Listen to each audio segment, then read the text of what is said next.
መጣችሁ ማለት ፈልጋለሁ። በዚህም አጋጣሚ እንግዲህ አዲሱ የውጭ ጉዳይ ሚኒስትራችን በእንደዚህ አይነት መልኩ ስንገናኝ የመጀመሪያው ስለሆነ እንኳን ደስ አለህም ለማለት ነው።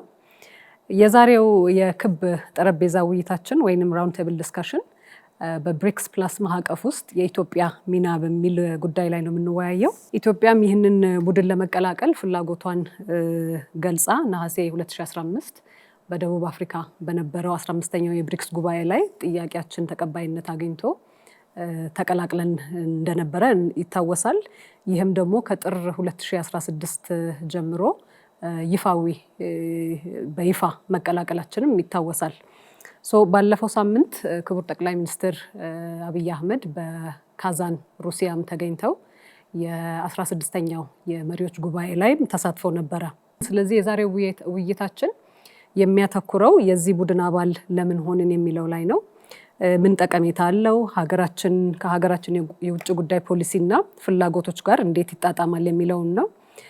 በዛም ተጨማሪ ደግሞ ምን እድሎችስ አሉ የሚሉትን ጥያቄዎች እና የተለያዩ ጥያቄዎችንም አንስተን እንድንወያይ ነው። የመጀመሪያውን እንግዲህ ዙር መጀመሪያው አዲሱ ውጭ ጉዳይ ሚኒስትራችን ከዶክተር ጌዲዮን ነው። በቅድሚያ እንግዲህ ለታዳሚዎቻችን ራሱ ብሪክስ ምንድን ነው የሚለውን ነገር ብናስረዳ በዛ ብንጀምርና ኢትዮጵያ ስለምን ተቀላቀለች የሚለውን ሀሳብ ላይ ቢያብራሩልን። እሺ፣ በጣም አመሰግናለሁ። ቅድሚያ ከተነሳው ብሪክስ ምንድን ነው ከሚለው ጥያቄ ለመጀመር ብሪክስ በ2009 እንደ አውሮፓውያን አቆጣጠር የተመሰረተ የሀገራት ስብስብ ነው። እንደ አፍሪካ ህብረት፣ እንደ ተባበሩት መንግስታት ድርጅት ያለ ዓለም አቀፍ ተቋም ወይም ድርጅት አይደለም። የራሱ ሴክሬታሪያት፣ ቻርተር፣ መመስረቻ ዓለም አቀፍ ስምምነት ያለው መደበኛ የዓለም አቀፍ ድርጅት ባህሪ ይልቅ ስብስብነቱ ጎላ የሚል የጋራ እይታ ያላቸው በዓለም አቀፍ ደረጃ ተጽዕኖ ፈጣሪ የሆኑ ፈጣን እድገት እያስመዘገቡ ያሉ ሀገራት ስብስብ ሆኖ ነው የተጀመረው። እንደ አውሮፓውያን አቆጣጠር በ2009 ሲመሰረት ብራዚል፣ ራሽያ፣ ቻይና፣ ህንድን ይዞ ነው የጀመረው። በኋላ ደቡብ አፍሪካ ተቀላቀለች ከአንድ ዓመት በኋላ። ባለፈው ዓመት ደግሞ ኢትዮጵያን ጨምሮ ሌሎች ሀገራትም ተቀላቅለው 10 አካባቢ የሚሆኑ ሀገራት ያሉት የሀገራት ስብስብ ነው። በዚህ ስብስብ ውስጥ የዓለማችን 45% የሚሆነው የህዝብ ብዛት ተካቷል። በጂዲፒ ደግሞ ስናይ በመግዛት አቅም ሲመጣጠን ሲስተካከል 35% የሚሆነውን የዓለም ጂዲፒ የያዙ ሀገራት ስብስብ ነው። ልክ G7 G20 እንደሚባሉት አይነት ስብስቦች ያለ የታዳጊ ሀገራት ስብስብ ነው። ስብስቡ በተለያዩ የትኩረት መስኮች ላይ ትብብር የሚደረግበት የጋራ አቋም የሚያዝበት ስብስብ ነው። 3 ዋና የሚባሉ የትኩረት መስኮች አሉ። እነዚህም አንደኛው የፖለቲካና የጸጥታ ወይም የደህንነት ጉዳዮች አሉ። ሁለተኛው የኢኮኖሚና የፋይናንስ ጉዳዮችን ይመለከታል። ሶስተኛው ደግሞ የህዝብ ለህዝብና የማህበራዊ ጉዳዮች ላይ ያተኩራል። ስለዚህ በእነዚህ ጉዳዮች ዙሪያ በየዓመቱ አስተናጋጅ ሀገር በሆነው መራሄ መንግስት ሰብሳቢነት ምክክር ይደረጋል፣ ውይይት ይደረጋል፣ የጋራ አቋም ለመያዝ ጥረት ይደረጋል። በዛ ላይ ደግሞ በትብብር ለመስራት ጥረት ይደረጋል ማለት ነው።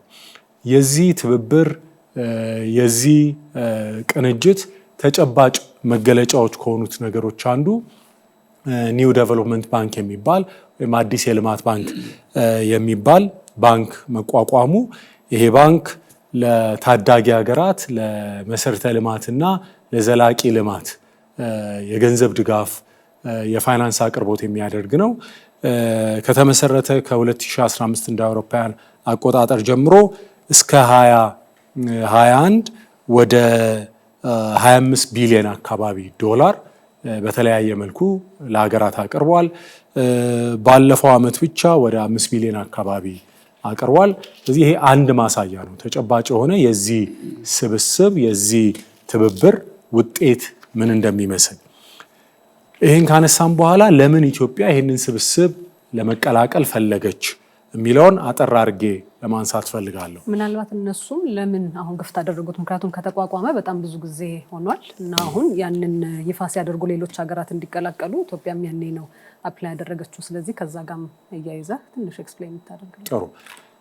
እንግዲህ ከተቋቋመ በኋላ ስብስቡ እየተጠናከረ ይበልጥ እየተደራጀ ሲሄድ በብዙ ሀገራት ዘንድ ይሄንን ስብስብ የመቀላቀል ፍላጎት እየጨመረ ተደጋጋሚ ጥያቄዎች እየቀረቡ ሄደዋል። በስብስቡ አባላት መካከል እነማንን ማካተት አለብን፣ እንዴት ማካተት ይገባል የሚለው ላይ ውይይት፣ ምክክር የሚጠይቅ ጉዳይ ነበረ።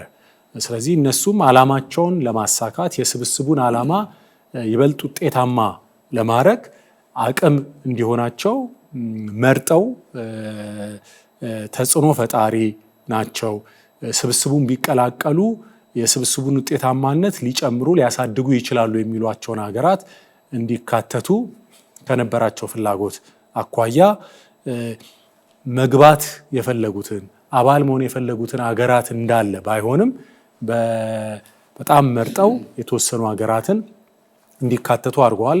ባለፈው ዓመት ደቡብ አፍሪካ በነበረው ጉባኤ አሁንም ፍላጎቱ የጨመረ ቢሆንም የስብስቡን ውጤታማነት እንዳይቀንስ በማለት ከአሁን ወዲያ በተቻለ መጠን በአጋርነት ሞዴል እንጂ በሙሉ አባልነት የማካተቱ ነገር ለጊዜው ያዝ የተደረገ ነው። ይህን ካልኩኝ በኋላ ኢትዮጵያ ለምን ተቀላቀለች ወደሚለው ስመለስ ቢያንስ 3 ምክንያቶችን ማንሳት ይቻላል። አንደኛው በፍጥነት በማደግ ላይ ያለ እና ከፍተኛ የማደግ ፍላጎት ያለው ሀገር ነን። እድገታችንን ለማሳለጥ ደግሞ ቴክኖሎጂ ያስፈልገናል፣ የፋይናንስ ድጋፍ ያስፈልገናል፣ ኢንቨስትመንት ያስፈልገናል። እነዚህን ሁሉ ለማግኘት ይህንን ስብስብ መቀላቀል እና ስብስቡ ይዞ የሚመጣውን እድል መጠቀም ስለሚያስፈልገን ይሄ አንዱ ምክንያት ነው። ሁለተኛው ምክንያት ደግሞ ይሄ ስብስብ ወሳኝ በሆኑ ዓለም አቀፍ አጀንዳዎች ላይ የሚመካከር ውይይት የሚያደርግ የጋራ አቋም የሚይዝ ስብስብ ነው እና በእነዚህ አጀንዳዎች ላይ ደግሞ የተባበሩት መንግስታት የጸጥታ ምክር ቤት ውስጥ አባል ናቸው ሁለቱ እና ስብስቡ አንድ ከሚያነሳቸው እና ከሚያያቸው ጉዳዮች አንዱ ለምሳሌ የተባበሩት መንግስታት የጸጥታው ምክር ቤት ማሻሻያ ምን መምሰል አለበት የሚል፣ ሌሎችም የዓለም አቀፍ የፋይናንስ ተቋማት ይበልጥ አካታች እንዲሆኑ፣ ፍትሐዊ እንዲሆኑ፣ የታዳጊ ሀገራትን ፍላጎት የሚያመላክቱና ታሳቢ ያደረጉ እንዲሆኑ እንዴት መሻሻል አለባቸው የሚሉና መሰል በጣም አንኳር ጉዳዮች ላይ አቋም የሚያዝበት ስብስብ ነው። በዚህ ስብስብ ውስጥ አባል ሆኖ የራሳችንን ድምፅ ለማሰማት ሀገራዊ ጥቅማችንን ለማስከበር የእኛም ብቻ ሳይሆን የአፍሪካንም ፍላጎትና ድምፅ ለማሰማት አባል መሆን ጠቃሚና አስፈላጊ ነው። ኢትዮጵያ የረዥም ዘመን የዲፕሎማሲ ታሪክ ያላት ሀገር ነች። ቀዳሚ የሊግ ኦፍ ኔሽንስ አባል ነች። ብዙ የአፍሪካ ሀገራት ነፃ ባልነበሩበትም ጊዜ የዛ አባል የነበረች ነች። የተባበሩት መንግስታት ድርጅት መስራች አባል አገር ነች። ስለዚህ ይሄንን ታሪክ ይሄንን ባህል በማስቀጠል የዓለም አቀፍ ስርዓቱ መልሶ መስተካከል ባለበት ጉዳይ ላይ እኛም አፍሪካን ወክለን የአፍሪካ ድምፅ ሆነን መሳተፍ ስላለብን ነው። በመጨረሻም እንዲህ ያለ ስብስብ ውስጥ ኢትዮጵያ አባል ባትገኝ ከኢትዮጵያ በተቃረነ መልኩ መንቀሳቀስ ለሚፈልጉ አካላት ሜዳው ይለቀቃል ማለት ነው። ስለዚህ እኛ በሌለንበት እኛ ላይ የፈለጉትን አቋም ሊያስይዙ ይችላሉ። ይህንንም አሉታዊ እንቅስቃሴ ለመከላከል በዚያ መገኘታችን ለብሔራዊ ጥቅማችን በጣም ወሳኝ ስለሆነ አባል መሆን ፈልገናል። ተሳክቶልንም አባል ሆነናል። እሺ ዶክተር ጌዲዮን እመለሳለሁ። በተለይ ከኛ ጠቀሜታ ጋር የሚለው ሀገራችን ከፖሊሲ ጋር እንዴት ይጣመራል የሚለውን ነገር በደንብ እንፈትሻለን። ግን ቅድም ካነሳው ሀሳብ ጋር በጣም ብዙ ሀገራት ነበረው መግባት የፈለጉት የነበረው ባለፈው ላይ እና ነሐሴ 2015 ጥያቄውን አቅርበን ደቡብ አፍሪካ በተገኘንበት ወቅት አምባሳደር ሬድዋን ነበር ከዛ ላይ እና ከጉባኤው ከመሪዎቹ ጉባኤ ማምሻው ላይ በጣም ውጥረት የነበረበት ምሽት ነበርና እንገባለን አንገባም የሚለውም የራሱ ታሪካዊ እንትን ስለነበረ እሷን እስቲ ትንሽ ብታጋራን። ምንድን ነበረ የዛለታ ድባቡ? እንዴትስ ሆኖ ነው እንደ ሀገር ልንገባ የቻልነው የሚለው ወሳኝ ምዕራፍ የከፈተልን ስለሆነ ምንድን ነበሩ ጉዳዮቹ በዛን ጊዜ? መልካም እንግዲህ ብሪክስ ለመግባት በቀደም ሲል ከጆሃንስበርግ ስብሰባ በፊት በኢትዮጵያ መንግስት በኩል በፕራይም ሚኒስትር ኦፊስም በራሳቸው ደረጃም በርካታ የዲፕሎማሲ ስራ ሲሰራ ነበር የነበረው። ከዛ በፊት ብዙዎቹ ሀገሮች ሊደግፉን እንደሚችሉ የኛም መግባት በአዎንታ እንደሚመለከቱት እየገለጹ ቆዩ። ሳውዝ አፍሪካ ስንሄድ በአጀንዳው ተይዞ ልንገባ የምንችልበት እድል ጫፍ ላይ ያደረሰ መሆኑን ግምት ይዘን ሄድን። በስብሰባ ዋዜማ ላይ የባይላተራል የሁለትዮሽ ግንኙነቶችን ከተለያዩ አካላት ጋር አባል ከነበሩት አካላት ከትልቆቹ ከራሻም ከቻይናም ከህንድም ጋር በምናደርግበት ጊዜ የተለየ ቶን መስማት ጀመርን ማለት ነው። አጀንዳው ብያዝ ኖሮ ብትገቡበት ኖሮ እንደግፋችሁ ነበረ ግን የሚል ነገር በገደምዳሜ መሰማት ሲጀምር እንዴ አጀንዳው አልተያዘም ማለት ነው ወይ ወደሚል ሄደን እስከምንሄድ ድረስ አጀንዳውም እንደተያዘ አባላቱም እንደሚደግፉን ነው እየሰማን ነውና ስለዚህ በወጉ ያልተያዘ የነበረ መሆኑን ተረዱ ፕራይም ሚኒስትሩ።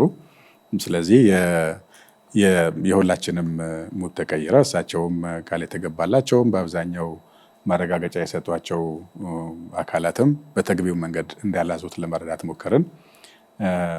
ያኔ ከእያንዳንዱ አካል ጋር በተናጠል መነጋገር ኢትዮጵያ የሌለችበት ስብስብ አፍሪካን ሰብስብ ያለው ብሎ መውሰድ እንዴት እንደማይቻል ኢትዮጵያ ለሊግ ኦፍ ኔሽንስም ለተባበሩት መንግስታትም ለአፍሪካ ህብረትም ለአፍሪካ ሰላምም በዓለም ሰላም ላይም ያለ የነበራት ሚና አሁንም ያላት የህዝብ ብዛት እያስመዘገበችው ያለችው እድገት የአፍሪካ መቀመጫ ከመሆኑ አንፃር ያላት ሚና ግምት ውስጥ ሳይገባ በደረጃ ላይ ጫፍ ደርሶ እንደግፋቸዋለን ማለት በቀጥታ መግባታችን ማያረጋገጥ ከሆነ ድጋፉ ምን ላይ ነው የሚተገበረው የሚል ከእያንዳንዱ መሪ ጋር ገሬ ማድረግ ያው በሌላ መድረክ በሌላ ጊዜ አንስቼዋለሁ። እኛም ሆነን በእኛ ባህል በእኛ ጭምትነት እና በሁኔታው ደግሞ አስቸጋሪነት ታላላቅ ሀገሮችን ተቆጥቶም ገስጾም የኢትዮጵያን ልኬታ በዛ ደረጃ አስረድቶም ካልሆነ ይቅርብን ለብቻችሁ ተሰብስቡ ጥለን እንወጣለን ካልፈለጋችሁን የለንም ማለት ነው ወደሚል ደረጃ ሄደው ፕራይም ሚኒስትሩ በግላቸው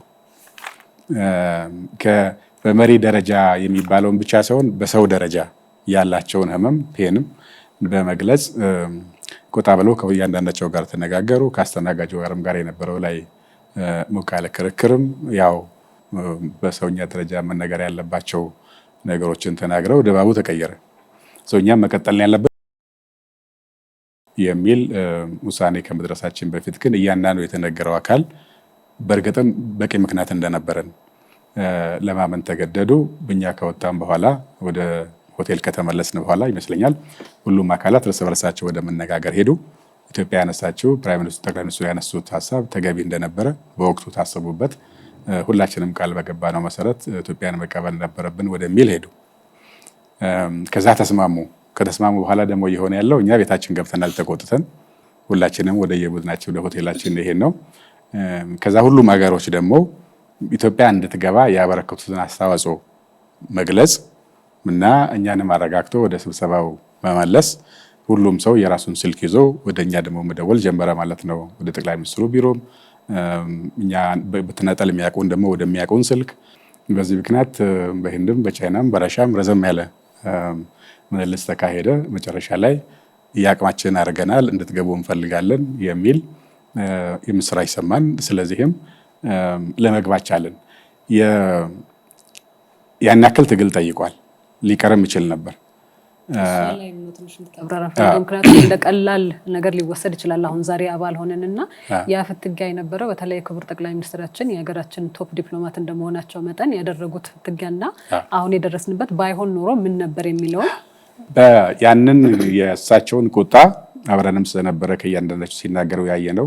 ሁሉም በሚሰማበት ሳይሆን ያንዱን ጨርሶ ወደሚቀጥለው ይሄዱ የኢትዮጵያን እውነተኛ ባህሪ፣ ገጽታ፣ አቅም ያላትን ሚና በዓለም በአፍሪካም ለማሳየት የሄዱበት ርቀት በጣም ጉልህ ነው። በእኔ እምነት ሌላም መሪ ቢሆን ሌላም ኢትዮጵያዊ ቢሆን በዛ ደረጃ ያሳካዋል ብዬ አልወስድም። ምክንያቱም በተለምዶ የምናደርገው ዲፕሎማቲክ ሁኔታው የሚፈቅደው እናኮርፋለን፣ ቅያሜ ይፈጠራል፣ ከዛ ቅሬታ ይዘን እንመልሳለን፣ በዲፕሎማቲክ ቻናል እናስረዳለን ነው እንጂ በዲፕሎማቲክ ፕላትፎርም ላይ ደግሞ ሻይ ናችሁ እንባላለን። አይናፋር ነን፣ በተለምዶ አይናፋር ነን። ከተቆጣንም ቁጣችን ይዘን በተለመደው መንገድ ነው ቅሬታ ልንገልጽ የምንችለው። ወይ ወደ ኋላ ተመልሰን በውጭ ጉዳይ በኩል ዲፕሎማት ልከን ወይ በመሪዎች ደረጃ ቅሬታ ነው እንጂ የሚላከው ፊት ለፊት በትር ይዞ የመደባደብ ያክል መጋፈጥ ያልተለመደ ነው። ግን የኢትዮጵያን ትክክለኛ አቅም ከማወቅም በዚህ መድረክ ላይ ደግሞ ባለመሳተፍ ከሚያስከትለው ጉዳት ከመረዳትም ይመነጫል። ይሄ ነገር ግን በጣም ወሳኝ እንደነበረ የምናውቀው ደግሞ በእለቱ ሌላ ሀገር ደግሞ አባል የመሆን እድል ነበረው። የነሱ በስሎ ነበር። አስቀድሞ እነሱን ለማስገባት ዝግጅቱ አልቋል። የኛ ወደ ኋላ ተመልሷል። በዛ ልክ ባይጋፈጡ ያቺ ቀን ብታመልጠን አሁን የሰሞኑን ደግሞ ካየን አባል የነበሩ ሰዎች አዲስ ለአባልነት የሚጠይቁ ሀገራትን የገሌ ግባ የገሌ ይግባ ማለት ይችላሉ። የተለየነት ቬቶ ፓወር አላቸው ሁሉም። ስለዚህ አሁን እኛ ቀርተንና ወዳጃችን ገብተው ቢሆን ኖሮ ሰው ላንገባ የምንችልበት እድል አለ ማለት ነው። ምክንያቱም አሁን አንድ ሀገር ያልፈለገውን ሀገር ሲያስቀራ አይተናል። አንድ ሀገር ከተቃወመ አይገባም፣ ሁሉም ሀገር እሺ ማለት አለበት። ስለዚህ እኛ ያቺ መድረክ አምልጣም ቢሆን ኖሮ አንገባም። አሁን ደግሞ ምን ተቀየረ? እኛ ከገባም በኋላ ቀጣይ የሚያመለክት አባል ቋሚ አባል ሳይሆን የሚሆነው አጋር ነው የሚሆነው። አጋር እንዳይሆንም ጭምር አንድ ሀገር ከተቃወመ ይቀራል።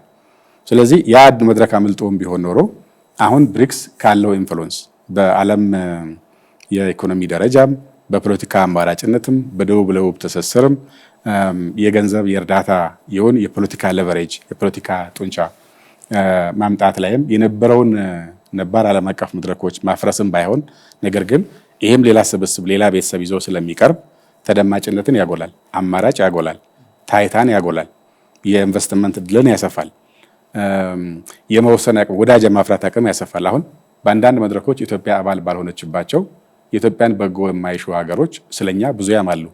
እኛ ራሳችን ዲፌንድ አናደርግም፣ በእኛ ላይ ያስወስናሉ። እኛ ቀርበን መከራከር አንችልም።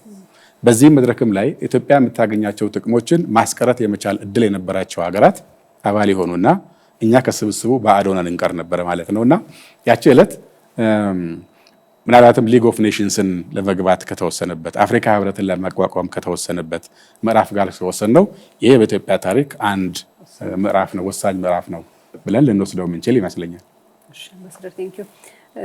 እንግዲህ ይህንን ፍትጊያ አልፈን ወሳኝ የሆነ ምዕራፍ ተሻግረን ገብተን ብዙ ስራዎች ሲሰሩ ነበርና ከነሐሴ 2015 ተቀባይነት ካገኘን በኋላ ጥር 2016 ደግሞ ፎርማላይዝ ከተደረገ ባለው ጊዜ ውስጥ ሸርፓ እና ምክትል ሸርፓ ማሞ ሸርፓ ሆነ ተሰይመህ ለሀገሪቱ አምባሳደር መስካኑ ደግሞ ምክትል ሸርፓ ተብላችሁ ተሰይማችሁ በጣም ብዙ ስራዎች ሲሰሩ ነበር እስከ 16ኛው የመሪዎች ጉባኤ ድረስ ማለት ነው። እና መጀመሪያ አንዳንድ ሰውም ሲጠይቀኝ ስለነበረ ሸርፓ እና ሱ ሸርፓ ምን ማለት ነው የሚለውን እሱም ብናብራራ ምንድነው ስራው ኃላፊነቱ የሚለው ከዛ ደግሞ ጋር ተያይዞ ምን ስራዎች አሁንም አልተለማመደው ሱ ሸርፓ እና ምንድን ስራዎችን እየሰራችሁ ቆያችሁ እንደ ሸርፓ እና እንደ ሱ ሸርፓ የሚለውን መጀመሪያ አንደርስታንድ ማድረጉ ወሳኝ ስለሆነ።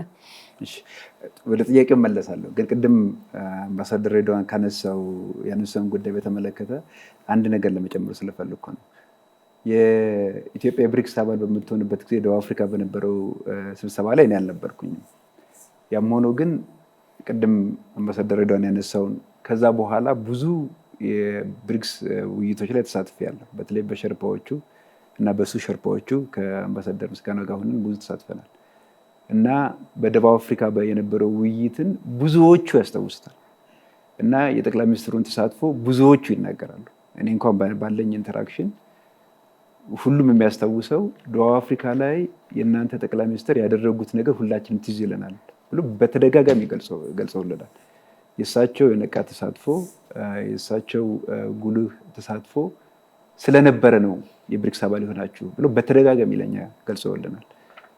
ስለዚህ እኔ እንደ ምሳሌ አድርጌ የሚወስደው ምንድነው የብሪክስ አባል መሆናችን መቀላቀላችን በኢትዮጵያ ዲፕሎማሲ ታሪክ ውስጥ አዲስ ምዕራፍ የከፈተ ነው። ቅድም ዶክተር ጊዮርጊስም እንዳለው ከኢትዮጵያ ረጅም የዲፕሎማቲክ ታሪክ ጋር ኮንሲስተንት የሆነ ነገር ነው። የሊግ ኦፍ ኔሽን አባል ነን፣ ምንድነው የዩኤን ፋውንዲንግ ሜምበር ነን። በጣም የገረመኝ ደግሞ የአይኤምኤፍ እና የወርልድ ባንክ ፋውንዲንግ ሜምበር በአፍሪካ ውስጥ 3 ሀገሮች ኢጂፕት፣ ኢትዮጵያ እና ደቡብ አፍሪካ ናቸው። ከዛ አኳያ ሲታይ የብሪክስ ስብስብ አባል መሆናችን ከዚህ ረጅም ጊዜ የቆየ የዲፕሎማሲ ታሪካችን ጋር ኮንሲስተንት እንደሆነ ይህም የሆነው በፕራይም ሚኒስትሩ እኔ የምለው ምንድነው ፐርሰናል ፐርፐስፉል እና ኢንጌጅድ ዲፕሎማሲ እንደሆነ ምስክርነታቸውን ከዛ በኋላ በነበርንበት ስብሰባ ላይ ብዙዎቹ ሲናገሩ በተደጋጋሚ እኔም ሰምቻለሁ። እሱ እንደው በዚህ አጋጣሚ ለማስታወስ ነው። ለጠየቅሽን ጥያቄ ለመመለስ እንዳስብ ለማንሳት መጀመሪያ ሸርፓ ምንድን ነው ከተባለ የቃሉ አመጣጥ ምንድነው? ሸርፓ የኔፓል የሚኖሩ ሰዎች ትራይብ ስም ነው ሸርፓ የሚባለው እና ሂማላያስ የሚባል ተራራ አለ አይደለም? እዛ ውስጥ ሰዎች ተራራውን በሚወጡበት ጊዜ ተራራውን ለመውጣት የሚረዱ ሰዎች ናቸው ሸርፓዎች የሚባሉት። የህዝብ ስም ነው። ከዛ ተወስዶ በዲፕሎማሲ ቋንቋ ሸርፓ ሱሸርፓ የሚባል ቋንቋ ኮይን ተደረገ። በአጭሩ ሸርፓ ማለት አስተባባሪ ሊባል ይችላል በአማርኛ፣ ወይም ደግሞ አንዳንዶቹ እረኛ ሊባል ይችላል። እረኝነት ታሪክም ልጅነትም ስለነበረብኝ ለእኔ ፊቲንግ ነው ስራ የሆነ ሆኖ የማስተባበር ስራ የሚሰራ ብዙ ጊዜ ደግሞ አንዳንድ ሰሚቶች ከአንድ መስሪያ ቤት የዘለለ ስራ የሚጠይቁ ከሆኑ በአንድ መስሪያ ቤት ብቻ የሚወሰኑ ስላልሆኑ ያለውን ኢንስቲትዩሽን አሰባስቦ ሞቢላይዝ አድርጎ ስራ ለመስራት የሚፈጠር ስም ነው ሸርፓ ውስጥ ሸርፓ። ሁሉም ሀገር የራሱ ሸርፓ እሱ ሸርፓ አለው። ቅድም ዶክተር ጌዶን እንዳነሳው የብሪክስ ስብስብ ነው። የራሱ መስሪያ ቤት የለውም፣ ሴክሬታሪያት የለውም። ስለዚህ የብሪክስ ውይይት የሚካሄደው እንደየጊዜው በየአመቱ የብሪክስን ፕሬዚዳንሲ የሚወስዱት ሀገሮች ስለሚሆኑ ሮቴት ስለሚያደርግ ያን የሚያስተባብሩ ሰዎች መኖር መቻል አለባቸው። በእኛ ኮንቴክስት እኔና አምባሳደር ምስጋናው የማስተባበር ኃላፊነት አለን ማለት ነው። ኢትዮጵያም በዚህ ማዕቀፍ ውስጥ ስላለችበት አሁን አንድ ሰሞን ላይም ይሄንን ፖስት ማድረጋችን አይቀርም። አሁንም ስናዘርጋለን። ይሄ ማለት አሁን ያላቸው የተለያዩ መስሪያ ቤት ያላቸውን ሚናና ኃላፊነት የሸርፓና ሱሸርፓ ይወስዳሉ ማለት አይደለም። የነሱ ሚና እንዳለ ሆኖ እንደተጠበቀው ሆኖ በአጠቃላይ መንግስታዊ ስርዓቱ ያለውን አቅም ጉልበት እንዲያሰባስብ እና እንዲያስተባብር የተሰየመ ነው። ምን አድርገናል ብለሽ ለጠየቅሽን ጥያቄ ይሄ የብሪክስ አባል ከሆኑ በኋላ ብዙ ስራዎች ነው የተሰሩት። የመጀመሪያው 25 ተቋማትን ያካተተ የሚኒስትሪያል ስትሪንግ ኮሚቴ ተቋቁሟል። ስለዚህ የኢትዮጵያ የብሪክስ ተሳትፎ ምን ይመስላል፣ ሚናችን ምንድን ነው የሚለውን በተመለከተ ሰፊ ውይይት አድርገናል። እስካሁን 3 ስብሰባ አድርገዋል። በእነዚህ ስብሰባዎች ላይ የኢትዮጵያ ኦፌንሲቭ ኢንተረስት ምንድን ነው፣ ምን ጥቅም እንደምናገኘው የሚለውን ዲፋይን ለማድረግ ሞክረናል። ሁለተኛ በተለያዩ መድረኮች ብዙ መድረኮች ስላሉት ብሪክስ በተለያዩ መድረኮች የሚሳተፈውን ነገር በተቃና ሁኔታ ለመምራት በሚያስችል መልኩ የባለሙያዎች እንደ ቴክኒካል ኮሚቴ ፎካል ፖይንት የስራ ኃላፊዎች የቴክኒካል ኮሚቴ ተዋቅሯል። ይሄም 4 እስካሁን ተሰባስቧል። በሶስተኛ ደረጃ ደግሞ ይህን ጉዳይ በየዕለቱ የሚያስተባብር ደግሞ ሴክሬታሪያት በውጭ ጉዳይ ሚኒስቴር ተቋቁሟል።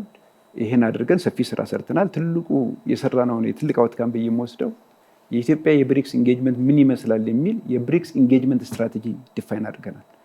ስለዚህ ምንድን ነው ኢትዮጵያ ከዚህ ስብስብ ውስጥ የምታገኘው ጥቅም ምንድን ነው? እንዴት ብለን ነው ራሳችንን ማዘጋጀት ያለብን? በምን መልኩን ኢንጌጅ የምናደርገው? ውጭ ጉዳይ የስራ ኃላፊዎች የሚናገሩት፣ የንግድ ሚኒስትር የሚናገሩት ከሚኒስትር ኦፍ ፋይናንስ ከሚናገሩት ጋር እንዴት ነው ኮሄረንት እና ኮንሲስታንት ሆኖ ሊቀጥል የሚችለውን በተመለከተ ብሎ ዲፋይን የተደረገበት የብሪክስ ኢንጌጅመንት ስትራቴጂ ሰርተን በተደጋጋሚ ተገናኝተን የኢትዮጵያ ናሽናል ኢንተረስት ምንድን ነው፣ ሀገራዊ ጥቅማችን ምንድን ነው የሚለውን ዲፋይን አድርገን በተለያየ ሌቭል ኢንጌጅ ለማድረግ ችለናል ማለት ነው። ከዚህ በተጨማሪ እንደሚታወቀው ቅድም በውጭ ጉዳይ ሚኒስትሩ የተነሳው የኒው ዲቨሎፕመንት ባንክ አባል ለመሆን ሰፊ ጥረት ተደርጓል።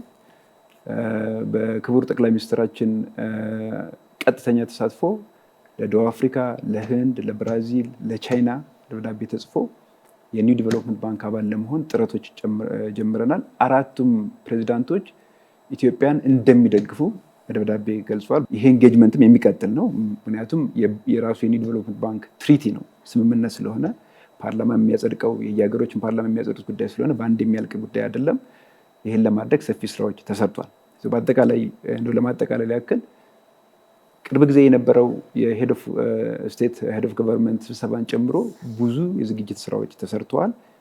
ወደ 30 የሚደርሱ ሜሞራንደም ኦፍ አንደርስታንዲንጎች ከዚህ በፊት ተፈራርመዋል የብሪክስ አባል ሀገሮች። እነዚህ 30 የሚደርሱ ሜሞራንደም ኦፍ አንደርስታንዲንጎች አይተን አጥንተን ከኛ ህግና አሰራር ጋር ያላቸውን ተዛምዶ አይተን አክሲድ የምናደርግባቸው ነው አባል የምንሆናቸው ሜሞራንደም ኦፍ አንደርስታንዲንግ ለይተን እነሱንም ተግባራዊ ማድረግ ጀምረናል ማለት ነው። ሰፊ የዝግጅት ስራ የተሰራበት እንደሆነ በዚህ አጋጣሚ ለመግለጽ ነው። በመጨረሻ የብዙ በኢኮኖሚም በፎሬን ፖሊሲም በሴኩሪቲም የብሪክስ አባል መሆን የሚያስገኛቸውን ጥቅሞች በሰፊው ልንወያይበት እንችላለን። ግን ትልቁ ለእኔ የምወስደው የኢትዮጵያ ተሰሚነት አድጓል፣ ድምፅ እንዲኖረን አስችሏል። የብሪክስ አባል መሆናችን የብሪክስ ስብስብ ውሳኔ የሚወሰነው ቅድም አምባሳደር ሬድዋን እንዳለው በዋነኝነት ውሳኔ የሚወሰነው በሙሉ መግባባት ነው፣ ኮንሰንሰስ የሚባለው ማለት ነው። ሁሉም ሀገሮች ተቀብሎት ኢትዮጵያ አልቀበልም ካለች አንድ ዲሲሽን ያልፍ። ስለዚህ አውቶማቲካሊ የኢትዮጵያ ሚና፣ የኢትዮጵያ ሬፑቴሽን፣ የኢትዮጵያ ስታቸር አውቶማቲካሊ ከፍ ያለበት ስብስብ ነው። እኛ ካልፈቀድ የሚሆን ነገር የለም። ስለዚህ ይሄ ለሀገራችን ሲግኒፊካንት የሆነ የዲፕሎማቲክ ሄጂንግ ሌቨሬጅ አድቫንቴጅ የሰጠ ስብስብ ነው።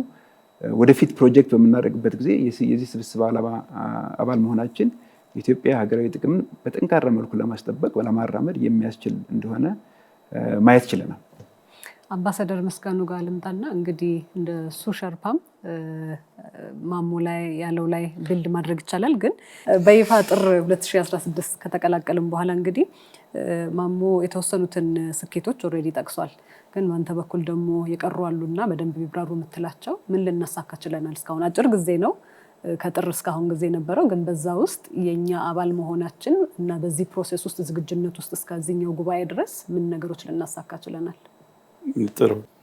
የብሪክስ ስንቀላቀል አንዱ የፎሬን ፖሊሲያችን የውጭ ግንኙነት ፖሊሲያችን አንከር የሚያደርገው አጋርነት ማስፋት ስለሆነ በዋናው ትኩረት አድርገን በአሁኑ ወቅት ከሁሉም አካባቢ ወዳጅነት፣ አጋርነት የማስፋት ስትራቴጂያችን አንዱ ያሳካንበት ነው ብሎ መውሰድ ይቻላል። በተለይ የደቡብ ትብብርን አጋርነት ማስፋት ላይ ከዚህ ጋር ቅድም ክቡር ዶክተር ጌዲዮንም እንዳነሳው የኛ የውጭ ግንኙነት ስትራቴጂ በተለይ አሁን የምንከተለው የውጭ ግንኙነት ስትራቴጂ በአይዲዮሎጂ ላይ ያላተኮረ ከሆነ ኃይል ጋር ያልተያያዘ ከሁሉም ጋር ትብብርን፣ አጋርነትን፣ ወዳጅነትን ማዕከል ያደረገ ግንኙነት ነው የምንሰራው። ከዚህ አኳያ ትልቁ በአሁኑ ጊዜ የምንከተለው የውጭ ግንኙነት ፖሊሲያችን ያሳካ አባልነት ነው ማለት ነው። የተቀላቀል ነው። እዚህ አንድ በር ከፍተን አንድ በር የዘጋንበት አይደለም። ከዚህ ጎራ ወጥተን ወደዚህ ጎራ የተሰለፍንበት አይደለም። ስለዚህ ይሄ በጣም የኢትዮጵያ ዲፕሎማሲ ከሁሉም ጋር ወዳጅ ሆኖ ትብብር፣ ብሔራዊ ጥቅማችን ባለበት ሁሉ አጋርነትን የማስፋት ስራ እየሰራን እንዳለ ትልቅ ማሳያ ወይም አሁን የምንከተለው የውጭ ግንኙነታችን አዲሱ የኢንጌጅመንት ስትራቴጂያችን በዚህ ላይ ያተኮረ መሆኑን የሚያሳይ ነው። ሌላው በጣም አቺቭ አደረግን ብለን በዚህኛው ከተቀላቀልን በኋላ የብሪክስ ኢንጌጅመንት ስትራቴጂ መንደፍ፣ ተቋሙ የሚመራባቸው ሴክሬታሪያት ማደራጀት፣ እነዚህ ስራዎች ስንሰራ ነው የቆየ ነው። እዚህ ስሙዝሊ ኢንተግሬት የማድረግ ከአገሮቹም ጋር አንዱ ትልቁ ያደረግነው ብሪክስ አባል ከሆንባቸው ሀገሮች ያለን ግንኙነት ጭምር እንዲጠናከር አድርጓል። አንድ ትልቅ ውጤት ነው። መተማመንን ፈጥረዋል፣ ቤተሰብነትን ፈጥረዋል። ከዛ በፊት የነበሩ ትብብሮች ሁሉ እንዲሰፉ ሁሉ አድርገዋል እና ከዚህ አኳያ ትልቅ ተሳትፎ ያደረግንበት ነው። 200 ስብሰባዎች ራሽያ በአስተናጋጅነቷ በሊቀመንበርነቷ ጋብዛለች። ከዛ ውስጥ ከብሔራዊ ጥቅማችን ከቅድሚያ ከትኩረት አቅጣጫዎቻችን የሚሄዱትን ለይተን ወደ 120 ስብሰባ ላይ ተሳትፈናል ማለት ነው። ይሄ ትልቅ ነው። ከበጀትም አኳያ ካገኘነው ልምድ አኳያ ሀገራችን ከማስተዋወቅ አኳያ በፖለቲካ፣ በጸጥታ፣ በኢኮኖሚ፣ በማህበራዊ በርካታ ጉዳዮች ነው የተዳሰሱ። በእነዚህ ሁሉ ስብሰባዎች ኢንጌጅመንቶች ተሳትፈን የሀገራችንን ገጽታ የገነባንበት ልምድ ያገኘንበት እና ከብሪክስ ስብስብ ውስጥ ጠቃሚ የሚወሰዱ ነገሮች ሁሉ ለሀገራችን ያመጣንበት ስለሆነ በእኔ እምነት የገባንበትን ሁኔታ በደንብ ጠለቅ ባለመልኩ ገብተን መስራት የምንችልበትን ግራውንድ ያመቻቸንበት የመጀመሪያ ዓመት ነው። ከዛ በኋላ ይህንን ዝግጅት አድርገን እንደ የመጀመሪያው አባልነታችን በ16ኛው የብሪክስ የመሪዎች ጉባኤ በበቂ እንድንሳተፍ ዝግጅት አድርገን ዲክላሬሽኑ የሀገራችንን ወደ እሷ እመለሳለሁ። ግን ምናልባት አምባሳደር ምስጋኑ ወደ 120 ስብሰባዎች ተሳትፈናል ሲባል ያው ለስብሰባ ብቻ እንዳልሆነ ትንሽ እሷን አንፓክ ብናደርጋት፣ ምክንያቱም አውትካም ቤዝድ የሆኑ ነገሮች ናቸው፣ ወደ ስምምነቶች የመሩ ናቸውና እነሱም ከኛ ከሀገራችን ጥቅም ጋር ተያይዞ ያሉ ሳክሴሶቹ ምንድን ናቸው የሚሉትን ትንሽ ትክክል ነው። ስብሰባ መሳተፍ አይደለም። በተለያየ መልኩ ቅድም እንዳልኩት በፖለቲካ አጀንዳዎች፣ በጸጥታ ጉዳዮች ላይ በርካታ ስብሰባዎች ተካሂደዋል፣ ድርድሮች ተካሂደዋል። እነዚህ ድርድሮች ካልሚኔት ያደረጉት ወደ ዲክላሬሽኑ አሁን በ16ኛው የብሪክስ ጉባኤ ላይ ለተደረጉ ስብሰባዎች ዝግጅት ነበሩ። እነዚህ በሙሉ በመሪዎች የጸደቁት ሰነዶች ለመሪዎች የተዘጋጁ ነበሩ። በማህበራዊ ዘርፍ፣ በኢኮኖሚ ዘርፍ፣ የቢዝነስ ዴሊጌሽን፣ የፓርላማ፣ የፍርድ ቤቶች፣ የጠቅላይ ፍርድ ቤቶች ሁሉ እነዚህን ከየሀገሩ ያሉ አሰራሮች ጭምር ሪቪው የተደረገበትና በእነዚህ ስብሰባዎች ሁሉ የጋራ መግባባት ተደርሶ ለመሪዎቹ ዝግጅት የተደረገበት ነው። ስለዚህ ለኛ በጣም ጠቃሚ የነበሩ ልምድ የወሰድንበትም ሀገራችንን በተለይ ሀገራችን ተቋማት ከነዚህ እንደ ቻይና ካደጉ እንደ ህንድ፣ እንደ ራሽያ፣ እንደ ብራዚል ካደጉ ሀገሮችም በጣም ከኛ ቀደም ብሎ የገቡ ሀገሮች ሃርሞናይዝ አድርጎ አስማምተው በጋራ ለመሄድ ዴቨሎፕ ያደረጓቸው ልምዶች ጭምር ያገኘንበት ነው። ስለዚህ በአጠቃላይ ለ16ኛው የመሪዎች ስብሰባ የተዘጋጀውን ሰነድ በእነዚህ ሂደቶች ጭምር ተዘጋጅቶ ወደ ዲክላሬሽን የተቀየሩበት እንደሆነ ለማንሳት ነው። እሺ አምባሳደር ምስጋኑ አመሰግናለሁ።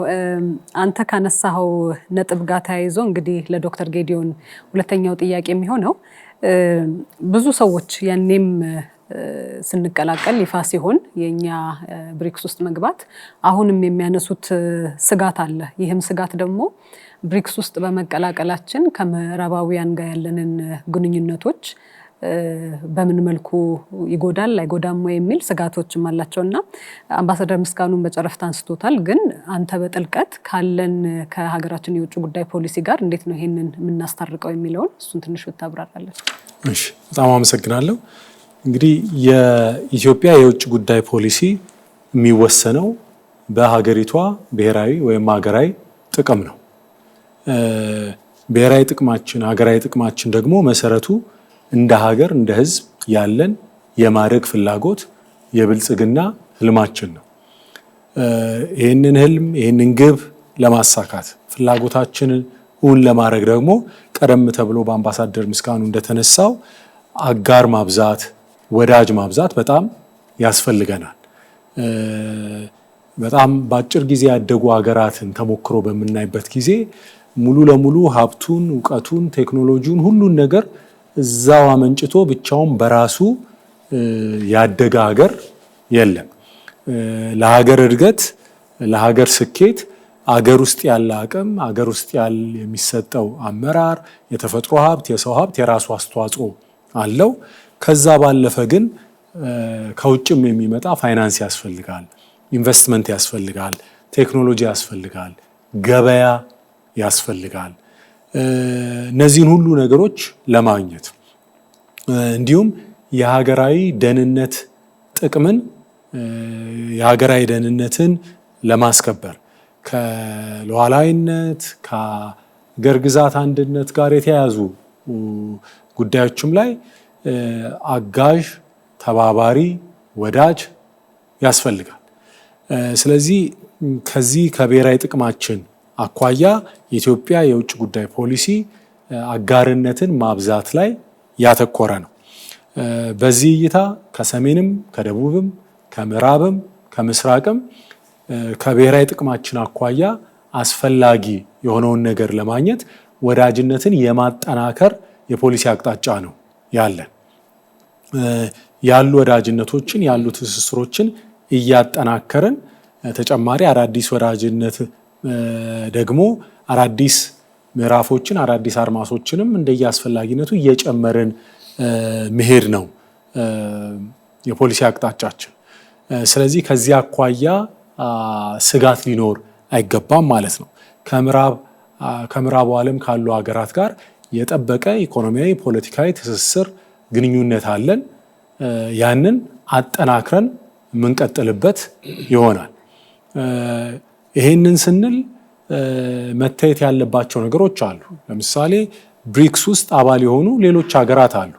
ከምዕራቡ ዓለም ጋር በጣም የጠበቀ ትስስር፣ ወዳጅነት ያላቸው ህንድን ማየት ይቻላል። ግብፅን፣ ደቡብ አፍሪካ እንደ ምሳሌ መጥቀስ ይቻላል። በቅርቡ የብሪክስ አባል ሆና ለመቀላቀል ጥያቄ ካቀረቡት ሀገሮች ውስጥ የኔቶ አባል የሆነች ሀገር ሁላ አለች። ስለዚህ ብሪክስ የሚባል ጸረ ምዕራብ የሆነ አይነት ጎራ እንዳለ ተደርጎ ማሰቡ ተገቢ አይሆንም። በተግባር ካለው ከዚህ በተጨማሪ የብሪክስን መርሆች በምናይበት ጊዜ ራሱ መርሆቹ ሉዓላዊ እኩልነት፣ ስትራቴጂክ ትብብር፣ አካታችነት፣ መልቲላተራሊዝም የሚሉትም እንደዚህ ጎራዊ ከሆነ አንዱን ከሚያገል አንዱን ከሚገፋ አስተሳሰብ መውጣት እንዳለብን የሚያሳዩ ናቸው። ስለዚህ እንደ ሀገር ያለን የፖሊሲ አቅጣጫም አንድ ጎራ ውስጥ ገብተን የመሸጎጥ እና ሌሎችን የመግፋት ከሌሎች የመራራቅ ከሌሎች የመነጠል የፖሊሲ እይታ የለንም። እንደ ሀገርም ደግሞ ኢትዮጵያን የሚያክል ሀገር በጣም ስትራቴጂክ የሆነ ቦታ ላይ ሎኬትድ የሆነ 120 ሚሊዮን ሕዝብ ያለው የረዥም ጊዜ በሺህ ዓመታት የሚቆጠር የሀገረ መንግስትነት ታሪክና ልምምድ ያለው ሀገር እንዲህ ባለ የጎራ ፖለቲካ የሚታጠርም ሊሆን አይችልም። ስለዚህ ይሄ በዚህ መንገድ ጠርቶ ግንዛቤ ሊያዝበት ይገባል። ምናልባት ይሄ ዶክተር ጌዲዮንም ምናልባት ማሙም ልትመልሱት ትችላላችሁ፣ እዛ ላይ ልታብራሩ። ግን አሁን የዚህኛው ዓመት የመሪዎች ጉባኤ ቲማቲክ ፎከሱም የነበረው ማልቲላተራሊዝምን ለማጠናከር ነው፣ ስትሬንግተኒንግ ነው። ስለዚህ ያው ማልቲላተራሊዝም ስቲል ኢትስ አንከርድ ዊዝን የብሪክስ መርሆች እንዳልካቸው ማለት ነው። ከዛ ውጭ ግን ክቡር ጠቅላይ ሚኒስትር በሌላ መድረኮችም ያነሷቸው ጉዳዮች አሉ። የዚህም አባል ሀገራት በተለያየ ጊዜ የሚያነሷቸው ፍትሐዊ የዓለም ስርዓቱ ፍትሐዊ አይደለም አሁንና የዚህ ቡድንም እንቅስቃሴ ፍትሐዊ ስርዓት ለማምጣት ነው፣ በተለይ በፋይናንሱ መስክ የሚለው ነገር አለና ምናልባት ይሄ የፍትሐዊነቱም ጥያቄ ይሆናል ሰውን የሚያስፈራው። ምክንያቱም ኤስታብሊሽመንቱን ኮስችን እያደረግን ስለሆነ እንደ አባል ሀገር የብሪክስ አባል መሆን ከዛኛው ጎራ ጋር ወይ ወደዚህኛው ጎራ ጋር ይወስደናል የሚለውም ሊሆን ይችላል። እሱ ላይ ያላችሁ እይታ ካለ። ይህም በተመለከተ ዶክተር ጌዲዮን ካለው ጋር ሙሉ በሙሉ እስማማለሁ። የብሪክስ አባል መሆን የሆነ የጂኦፖለቲካ ፉክክር ውስጥ የሚያስገባን በሆነ ወገን ውስጥ ስርቻ ውስጥ የምንገባ እና ለአንደኛው ሁነን ሌላኛውን የምንተው አገር ማለት አይደለም፣ ፈጽሞ አይደለም። ይሄ ደግሞ ከእውነቱ የራቀ ነገር ነው። አንደኛ ነገር ቅድም እንደተባለው የኢትዮጵያ የፎሪን ፖሊሲ ታሪክ የሚያሳየውም የኢትዮጵያ የፎሪን ፖሊሲ ታሪክ በአጠቃላይ ወዳጅነትን በማብዛት ላይ የተመረኮዘ ታሪክ ነው። ታላቁ ቤተ መንግስትን ፎቶዎችን ብናይ በተለይ ከደርግ በስተቀር ብዙዎቹ የኢትዮጵያ መንግስታት ብዙ ወዳጆች ያሏቸው መንግስታት ነው። ታሪካችንም እንደዛ ነው። ሁለተኛ ራሱ ብሪክስ ምን ይላል? የብሪክስ መነሻው ምንድን ነው? የዩኤን ቻርተርን የሚያከብር መልቲላተራሊዝምን የሚያከብር ነው ይላል። ራሱ ኮንሰንሰሱ ራሱ የብሪክስ መርህና ሜሞራንደም ኦፍ አንደርስታንዲንግ የተለያዩ ቦታ ላይ የተቀመጡት የብሪክስ አባል ሀገሮች አሁን ያለውን የኢንተርናሽናል ኦርደር የመልቲላተራል ኦርደር ለማፍረስ አይደለም የመጡት። ይሄ መለያየት ያስፈልጋል። ቶርፔዶ ማድረግ፣ ማፍረስ፣ ካንስል ማድረግ ቨርሰስ ዲሞክራታይዝ ማድረግ፣ ኢምፕሩቭ ማድረግ፣ የተሻለ አሳታፊ እንዲሆን ማድረግ፣ ፌር ማድረግ የተለያዩ ሀሳቦች ናቸው። ያልተሰሙ ድምጾችን ውክልና የበለጠ ይሄ በጣም ለኛ ትልቅ አጀንዳ ነው። በምሳሌ በጠቅላላ ስለሚነገር በምሳሌ ባብራራ ደስ ይለኛል። ይሄን በተመለከተ አንድ ሁለት ሶስት ምሳሌዎች ብናነሳ አሁን ለምሳሌ የአይኤምኤፍን ጉዳይ ነው በተደጋጋሚ የሚነሳው። የአይኤምኤፍ ኢትዮጵያ የአይኤምኤፍ የዓለም አቀፉ የገንዘብ ድርጅት ፋውንዲንግ ሜምበር ነች። ከአፍሪካ ውስጥ ካሉት መስራች 3 ሀገሮች መካከል ከግብፅ፣ ሳውዝ አፍሪካ እና ኢትዮጵያ ናቸው። ይሄ ቀላል ነገር አይደለም። ታሪካችን ነው፣ ትልቅ የዲፕሎማሲ ታሪካችን ነው። በወቅቱ በ1945 ዓ.ም 46 ይመስለኛል ባለሳሳት እንደ ፈረንጆቹ አይኤምኤፍ እና ወርልድ ባንክን ከመሰረቱ 20 ምናምን ሀገሮች መካከል ኢትዮጵያ አንዷ ነች። ያም ሆኖ ግን ላለፉት ዓመታት የአይኤምኤፍን ሪፕሬዘንቴሽን በምናይበት ጊዜ እነሱ ኮታ ይሉታል ወይም ቮቲንግ ራይት ይሉታል። የብዙ አገሮች ቮቲንግ ራይት የአገሩን የኢኮኖሚ ሳይዝ ያንጸባረቅ አይደለም፣ ሪፍሌክት የሚያደርግ አይደለም። በተለይ አሁን ባለው ሁኔታ ውስጥ በአይኤምኤፍ ውስጥ በቂ ቮቲንግ ራይት ከሌላቸው 3 ሀገሮች መካከል 3 በጣም የተወዱ ሀገሮች ከሚባሉ ሀገሮች መካከል 1 ቻይና፣ 2 ኢትዮጵያ፣ 3 ባንግላዴሽ ናቸው። ይሄ ሬቶሪክ አይደለም ማለት ዝም ብሎ ለመባል የሚባል ሳይሆን ተጨባጭ ነው፣ ውጤት ያለው ነገር ነው። ውጤቱን ልንገራችሁ በእኛም ያጋጠመን ስለሆነ ማለት ነው። ዘንድሮ የአይኤምኤፍ ኔጎሽዬት ስናደርግ ኦልሞስት 2 ዓመት ምናምን ፈጅቶብናል አይደለም። የመጀመሪያው 1 ዓመት ጊዜያችንን ያጠፋ ነው ኢትዮጵያ ከአይኤምኤፍ የምታገኘው ሀብት በቂ አይደለም፣ ከኛ ኒድ ጋር ማች የሚያደርግ አይደለም። ስለዚህ የኛ የፋይናንሲንግ ኤንቨሎፕ ከፍ ማለት አለበት ብለን ስንከራከር ነበር። ስንከራከር ነበር። ከነሱ በኩል ደግሞ ያለው መልስ ምንድነው? የእናንተ ኢኮኖሚ ትልቅ እንደሆነ እንረዳለን፣ ነገር ግን የእናንተ ኮታ ወይም ቮቲንግ ራይት ግን ትንሽ ነው። ፋይናንሲንግ የሚሰጠው በሀገሮቹ ኮታ መሰረት ነው። ስለዚህ ኮታችሁ ትንሽ ስለሆነ ከዚህ በላይ ፋይናንሲንግ ልንሰጣችሁ አንችልም ነው በቃ ክርክሩ የነበረው። ስለዚህ እኛ በኢንተርናሽናል ኦርጋናይዜሽን ውስጥ ያለን ተሳትፎ ድምፅ ከፍ ማለት አለበት ስንል በተጨባጭ ከኛ ቀደም ዶክተር ጌዲዮን ያነሳው ተጨባጭ ሀገራዊ ቫይታል ናሽናል ኢንተረስት የምንላቸው ሀገራዊ ጥቅም የምንለው ማለት ነው ከነሱ ጋር የሚገናኝ ነገር ነው። ስለዚህ የተባበሩት መንግስታት ድርጅትን በዛ መልኩ ልናየው እንችላለን። ሌሎች ድርጅቶችን በዛ መልኩ ልናያቸው እንችላለን። ስለዚህ የብሪክስ አጀንዳ በዋነኛነት የሚለው ምንድነው? አሁን ያለው ሲስተም አሁን ያለው መልቲላተራል ሲስተም ወይም ስርዓት ወይም ኦርደር እንዲፈርስ ሳይሆን የበለጠ አሳታፊ እንዲሆን፣ የበለጠ የተሻሻለ እንዲሆን፣ የበለጠ አሁን ያለው ነባራዊ ሁኔታ የሚያንጸባርቅ እንዲሆን፣ የበለጠ የሀገሮችን የኢኮኖሚ አቅም እና ክብደት የሚያሳይ እንዲሆን ማድረግ ነው። ይሄ ደግሞ ትልቁ የኛ አጀንዳ ነው። ከሌሎችም ጋር ሼር የምናደርገው አጀንዳ ነው። አንድ ነገር ለመጨመር አሁን የብሪክስ አካሄድ የብሪክስ ባንክ የሚባለው ኒው ዴቨሎፕመንት ባንክ የሚባል ጨምሯል። ከዛ ደግሞ የኮንቲንጀንት ሪዘርቭ አሬንጅመንት የሚባል እንደ አይኤምኤፍ አይነት ጨምሯል። እነዚህ ኢኒሼቲቮች ሎካል ከረንሲ የሚባለው በራሳችን ገንዘብ መቀየር መነገድ መቻልን ጨምሯል። እነዚህ ሁሉ እርምጃዎች እና ኢኒሼቲቮች በዋነኛነት ዓላማቸው አሁን ያለውን ሲስተም የበለጠ ለማሻሻልና ለማጠናከር ነው። ስለዚህ ለማፍረስ የመጣ አይደለም እና የሆነ ጂኦፖለቲካል ፉክክር ውስጥ የገባ ማለት የኛም ኢንተረስት እንደሱ አይደለም። አሁን ያለውን ሲስተም የማጠናከርና አሳታፊ የማድረግ እንደሆነ መረዳት ያስፈልጋል። እግረ መንገድ ግን አንተ የምታበራሪ የሚፈልገው ወደ ፒላሮቹ እንምጣና 3ቱ ፒላሮች አሉ እንግዲህ የብሪክስ የትብብር መስኮች የተባሉት ማለት ነው። አንደኛው ደግሞ ያው የፖለቲካና የደህንነት ትብብር ስለሆነ ከዛ ጋርም ተያይዞ የኛ ሚና ምንድነው የሚለውን በዛ ታብራሪልናለህ። ምንድነው የሚሆነው? የቅድም ማሞም ጌዶም እንደገለጹት ያለው እስካሁን የነበረው ኦርደር ወደ አንድ አቅጣጫ ያጋደለ ነው፣ ቲልት ያደረገ ነው። አሁን ሌሎች ድምጾች መሰባሰብ በጀመሩ ቁጥር ነባሩ አሰራር ነባሩ ተቋም ወደ ቀልቡ እንዲመለስ ያደርገዋል። የተገፉ የተተዉ የተረሱ ችላ የተባሉ ድምጾች አንድ ትንሽ እንዳልሆኑ ሁለት አማራጭ አቅም እንዳላቸው ማሰብ ያንን ተቋም ራሱ ጤናማ እንዲሆን ያደርገዋል። እስካሁን አብዛኛው በብሶት በቅሬታ ነው የሚኖረው፣ ግን ያለ አማራጭ ብሪክስ የሚያመጣው ተጨማሪ እድሎች እንዳሉ አማራጮች እንዳሉ ማሳየቱ የነባሩ ተቋም ቢሄቭ እንዲያደርግ ሌሎችን እንዲያካት ያደርገዋል።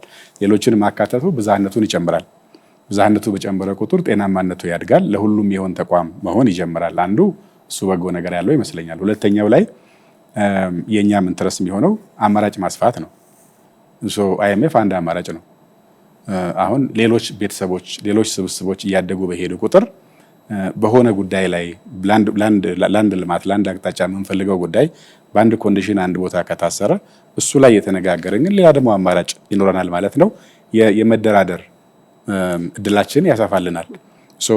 እዚህኛው ላይ ከታሰርን ቀለል ወዳለው አማራጭ መሄድ ከቻልን ወይ ይስተካከላል፣ እሱም እድል ነው፣ ወይ በሌላ መንገድ እናገኘዋለን፣ እሱም አማራጭ ነው። አንዱ የራሳችን አማራጭ ማስፋት ነው።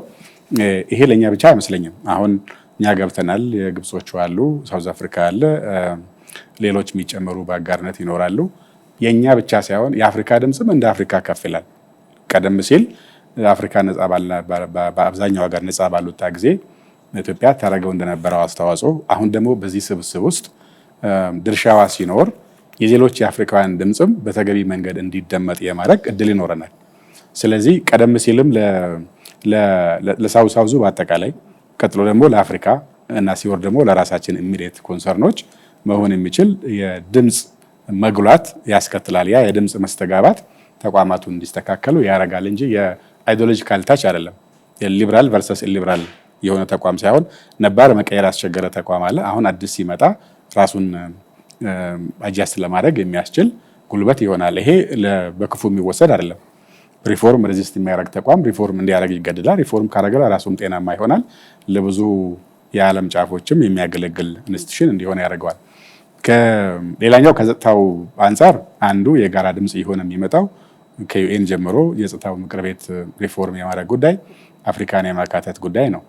በዚህ ረገድ እኛ ቀጣይ የምንሰራቸው ስራዎች እንደተጠበቁ ሆነው ለሌላው ድምጽ የመሆን ጉዳይ እንደተጠበቀ ሆነው አንድ ተቋም ራሱን ማስተካከል፣ እሱን እንዲታረም ማድረግ፣ እሱ እንዲሰፋ ማድረግ፣ ሌሎች እንዲያቅፍ የማድረግ ድምጽ እየጎላ ይመጣል። በዚህ ውስጥ ደግሞ አባል ቀድመን ከመሆናችን በአፍሪካ ውስጥ ካለ ሚና በሀገር ውስጥ ከምናደርገው እድገት ከህዝባችን ብዛት በቀጣይ ማስተካከል ከሚገቡን መውጣት ከሚገቡን መሰላሎች ጋር ተያይዞ የራሳችንም ድርሻ እየጎላ ይመጣል ማለት ነው። ተቋሙም እንዲስተካከል ማድረግ የራሳችንም ደግሞ ሚናም እያጎላን መውሰድ አንዱ ይሆናል። ሁለተኛው አንዱ ዛም ላይ መድረኩም ላይ ሲነሳ የነበረው የብሪክስ አባል ሀገራት ሌላውን ተቋም የመቀየር ሚናቸው ባሻገር በራሳቸው ውስጥ ያለውን ሰላም በራሳቸው ውስጥ ያለውን መስተጋበር ማስተካከል፣ መግባባትን መጨመር፣ ልዩነቶችን እየቀነሱ የመሄድም ጥሪ ያለው በዚህ ረገድ በተለያየ አቅጣጫ ላይ ተበትኖ ከነበረበት ወደ አንድ ቤተሰብነት ሲሰበሰብ በአባላቱ መካከል ያሉ ልዩነቶችን እያጠበቡ ስለዚህ የስብስቡን አጠንክሮ ለማውጣት የሚያስችልም ድርሻ ይኖረዋልና አሁን አንዳንድ የሚነሳው ትችት ያለው የተለያየ ኢንትረስት ያላቸው አካላት የገቡበት ስለሚሆን ብሪክስ ጎልቶ መውጣት ይችላል ወይ የሚል ትችት የሚቀርብበት አለው። ይህን ለመሻገርም ያሉ ልዩነቶች እንዲጠቡ ያደርጋል። ልዩነቶች በጠቡ ቁጥር ትብብር ይበዛል። ትብብር እያደገ ከመጣ የማደግም የመተባበር እድላችንም እየሰፋ ይሄዳልና በዚህ ረገድም ጉልህ ድርሻ እንዳለው መውሰድ ይቻላል። ማሟንተ ጋር ልመለስ ነውና ያው ሌላኛው ደግሞ ምሰሶ የትብብሩ ምሰሶ ከፋይናንስና ከኢኮኖሚ ጋር የተያያዘ ነውና በተለይ ደግሞ የኛ ከብሪክስ አባል ሀገራት ጋር መቀላቀል በጣም ብዙ ሰው ተስፋ የሚያደርገውን የኢኮኖሚው ትሩፋቱ አብሮ ያለው የንግድ ትስስር ምን ይመስላል የሚሉትን ስለሆነ ትልቅ የኢኮኖሚ ብሎክና አቅም እንደመሆኑ መጠን ትብብሩ ምን ይመስላል፣ በተለይ ደግሞ ለኢትዮጵያ ያለው ትሩፋትስ ምንድነው የሚለውን ጠለቅ ባለ መልኩ ብታብራራለን። አይ ቲንክ የብሪክስ ጉልህ የሆነው ፋይዳው ኢኮኖሚ ላይ ያለ ይመስለኛል።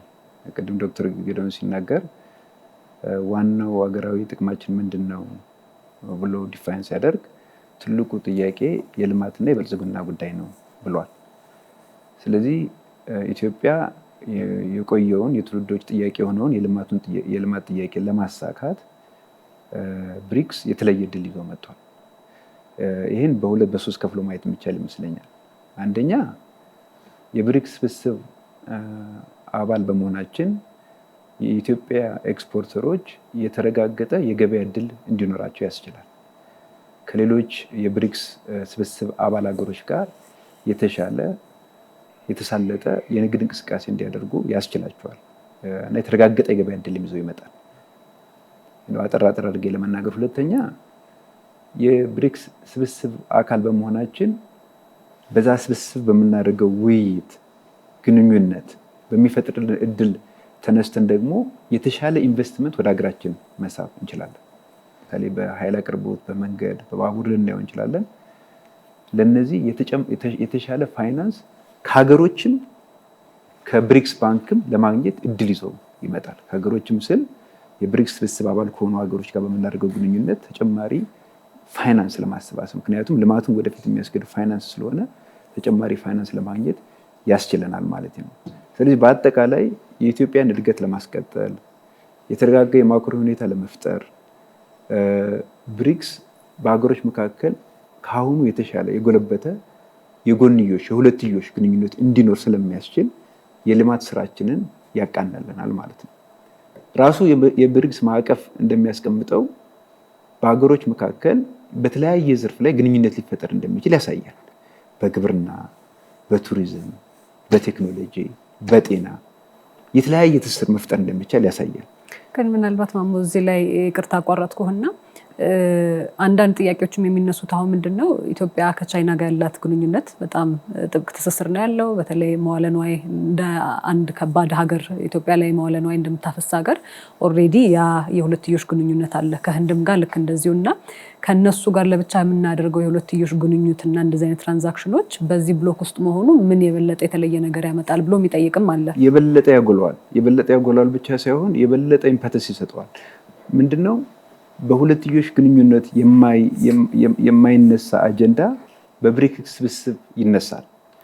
ምሳሌ ለመስጠት ያክል ከቻይና እና ከዩኤኢ ጋር ለምሳሌ የብሔራዊ ባንክ በሎካል ከረንሲ ትሬድ ለማድረግ ስምምነት ፈርመናል። ማለት በብር እና በእነሱ ገንዘብ ለምሳሌ ለማድረግ የመጀመሪያውን ቅድመ ሁኔታ የሚያደርግ ስምምነት ፈጥረናል። የዚህ ነገር መነሻው ምንድነው ከተባለ በብሪክስ ስብስብ የሚነሱ ሀሳቦች ናቸው።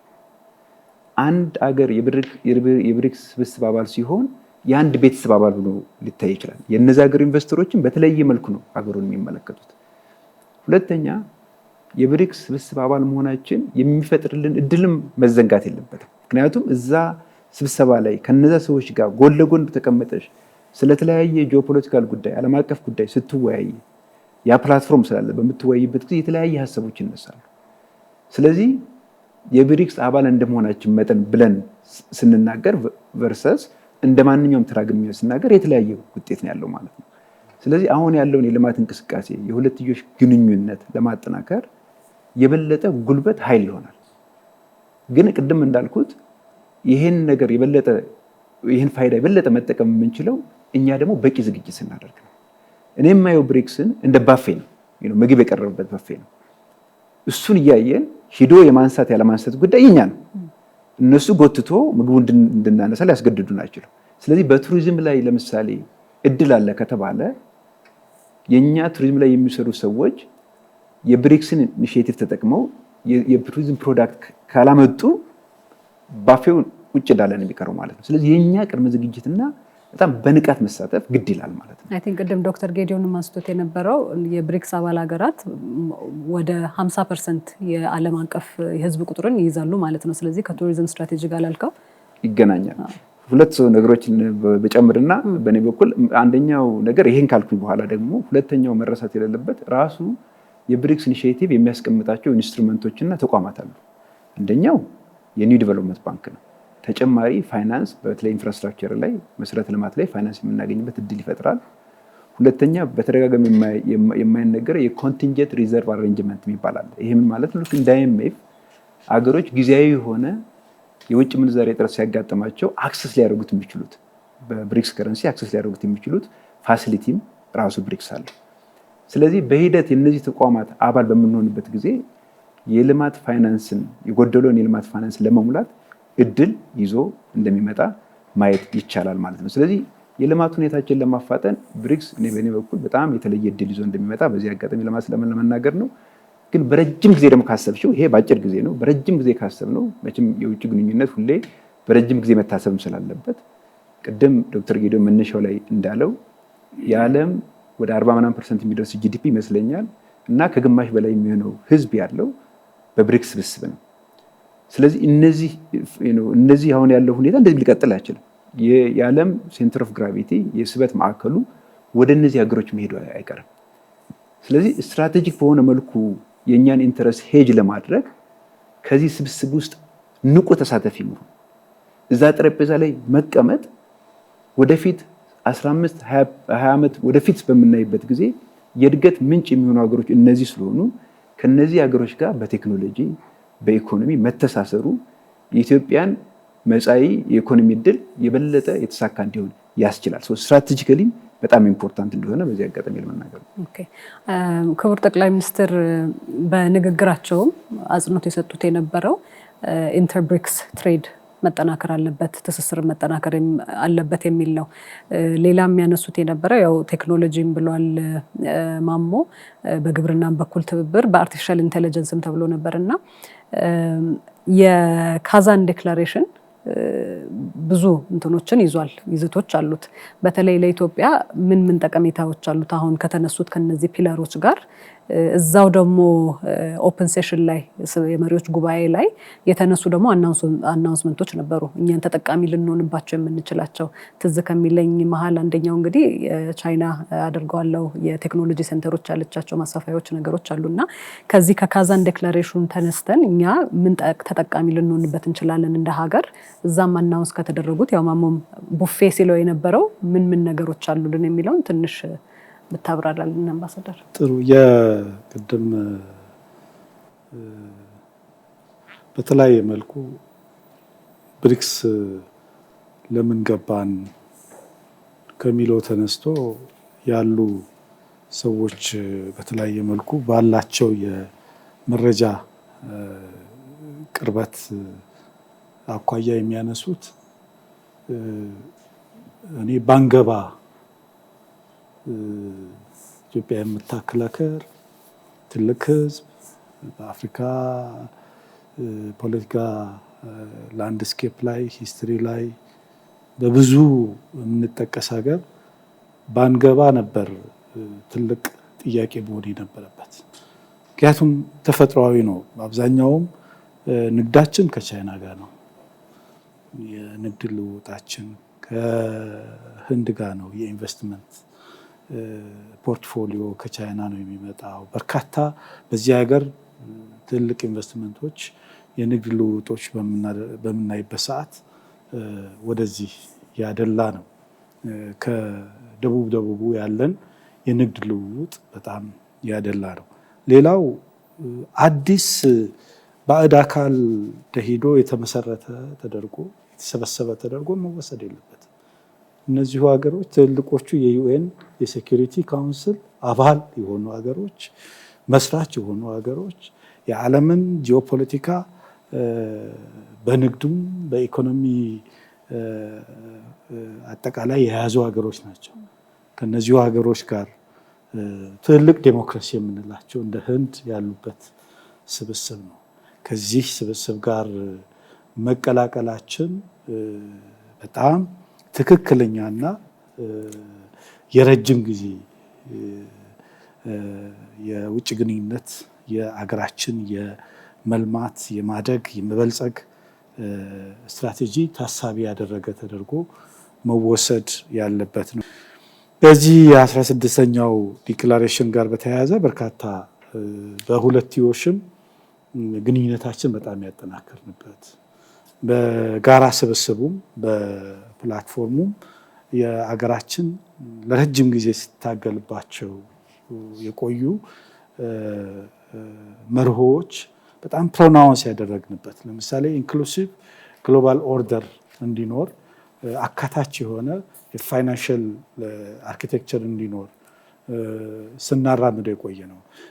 እንደዚሁ በሴኩሪቲ ካውንስል ሁሉንም ድምፅ የሚሰማበት ኢትዮጵያ በዓለም የኮሌክቲቭ ሴኩሪቲ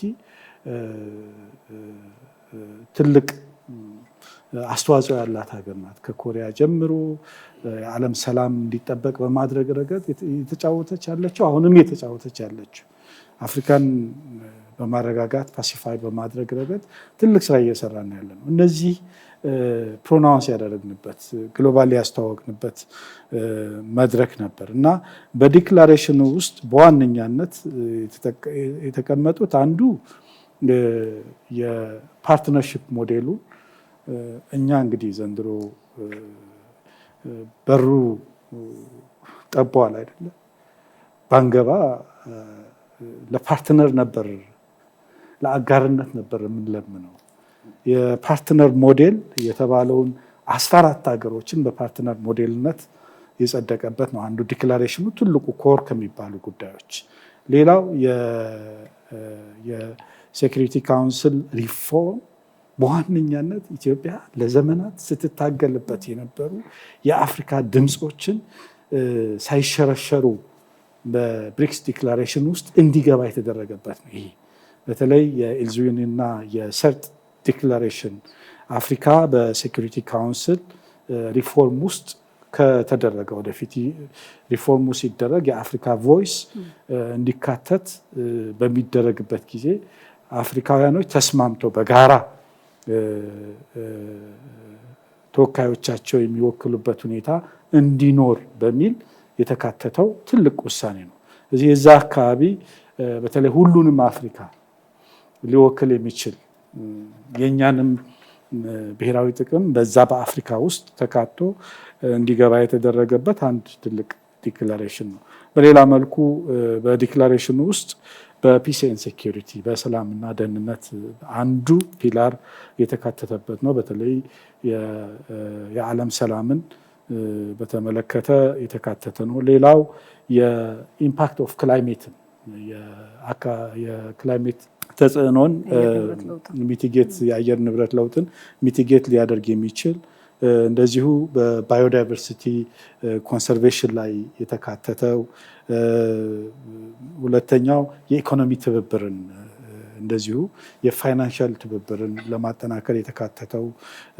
እነዚህ በዋነኛነት የሚጠቀሱ ሆነው አገሮች የየራሳቸው ኢኒሽቲቮች እንደ ቻይና አሁን ለምሳሌ ዲጂታይዜሽንን ለመደገፍ በኤአይ ቴክኖሎጂ ለመደገፍ የመሰረተ ልማትን ለማገዝ ራሽያኖቹም በራሱ በተለያየ መልኩ በቴክኖሎጂ ለመደገፍ ያስቀመጧቸው ሁሉ በባይላተራል ደረጃ ያደረግናቸው ውይይቶች የካዛን ዲክላሬሽን በኮንሰንሰስ በመግባባት ያለምንም ተቃውሞ እንዲወጣ መደረጉ ትልቅ ሰክሰስፉል ነበር። ለራሽያኖቹም ትልቅ የቸርማንሺፕ ስኬታቸው ያሳዩበት ነው። ሁሉም አግባብቶ አስማምቶ ቅድም አከራካሪ የነበሩ ጉዳዮች ነበሩ። በዚህ ዲክላሬሽን ውስጥ ተካቶ አንድ መሪዎች በአንድ ስምምነት መውጣታቸው ትልቅ ጉዳይ ተደርጎ ሊወሰድ ይችላል። የፓርትነርሺፑ አሁን እኛ የፎርመር የቀድሞ ብሪክስ እና አሁኑም ደግሞ ተጨማሪ ሀገሮች ሲደመሩ ብሪክስ ፕላስ ተብለዋል። አሁን ብሪክስ ፕላስ አጋር ፓርትነር ነው የተባለው እና እነዚህ ፓርትነር ሀገሮች መምጣታቸው ወዴት እየሄደ ነው? ብሪክስ ወደ ትልቅ የዓለም ስብስብ በተለይ አንድ ተገፋሁ የሚል ባለው አሁናዊ የዓለም ስርዓት ነባሩ የዓለም ስርዓት ድምፃችን አልተካተተም፣ አልተሰማም፣ የልማት ጥያቄዎቻችን አድሬስ አልተደረገም የሚል ግሩፕ እየሰፋ በመጣ ቁጥር በነባሩ ሲስተም ላይ ጫና እየፈጠረ ሪፎርም እንዲያደርግ እንዲሻሻል ትልቅ ግፊት የሚፈጥር ነው። ወይ ራሱ ይቀይራል ወይ ደግሞ ሌላ ውልደት ሊያመጣም ይችላል በሂደት። ስለዚህ ይሄ ትልቅ አቅም የፈጠረ ተደርጎ መውሰድ ይቻላል እና የራሽያ የብሪክስ 16ኛው የመሪዎች ጉባኤ ስኬታማ ነበር። አንደኛ የኢትዮጵያ የዲፕሎማሲ ለኔ የዲፕሎማሲ እድገት ካልሚኔት ያደረገበት ነው። ኢትዮጵያ ቮይስ ያላት ሀገር የምትለመን የምትደመጥ ደግሞ ድጋፏ የሚያስፈልግ ሀገር ሆኖ በርካታ ሀገሮች የኢትዮጵያን ትብብር ድጋፍ ቮይስ የጠየቁበት ስለነበር ትልልቅ የምንላቸው ሀገሮች ይህንንም በሚገባ የተጠቀምንበት ነው። የኢትዮጵያን ሚና በሚያጎላ መልኩ በሚያሳይ መልኩ በሚገባ የተጠቀምንበት ስለነበር እኔ ስኬታማ ተሳትፎ ያደረግንበት ነው ብሎ መውሰድ ይቻላል። ዶክተር ጌዲዮን አንተ ጋር ልምጣና እንግዲህ አሁን ያለንበት የዓለም አቀፍ አውድ እንዴት ትገልጸዋለህ አንተ? እና በእንደዚህ አይነት መድረኮች በመሳተፋችን በተለይ ደግሞ ኢትዮጵያ በምታራምደው የሰጥቶ መቀበል መርህ ምን መልኩ እንጠቀማለን የሚለውን ኦልሬዲ ተነስቷል ብዙ። ግን እኛ ደግሞ ምን ልንሰጥ እንችላለን ወይ ምን ልናበረከት እንችላለን የሚለውን ብታነሳው። አይ ቲንክ አንደኛው አምባሳደር ምስጋኑ በጨረፍታ አንስቶታል። ድምፅ ከማግኘታችን ኢንፍሉዌንስ ከማድረጋችን ጋር ተያይዞ አንድ የአጋር ሀገር እንግዲህ ማሌዥያም ቀጥለን የሄድንበት ሀገር እንደመሆኑ የማሌዥያም ጠቅላይ ሚኒስትር ሲያመሰግኑ የነበሩት የኛን ጠቅላይ ሚኒስትር እናንተ ድምፅ ሰጣችሁን አጋር መሆን ችለናል የሚለው ነው። ግን ከነዚህ በሌላ ደግሞ መልኩ ምን ልናበረከት እንችላለን ከዓለም አቀፋዊ አውዱ ጋር አንድ ላይ ታብራራለን? ጥሩ። እንግዲህ አሁን ያለው ዓለም አቀፍ አውድ ሊገለጽባት የሚችለው አንዱ መንገድ ፉክክር እና በሽግግር ውስጥ ያለ ውጥረት የሰፈነበት አውድ ብሎ ማየት ይቻላል። አሁን ያለውን አውድ ለመረዳት ትንሽ ወደኋላ ሄደት ብሎ ማየት ይጠይቃል።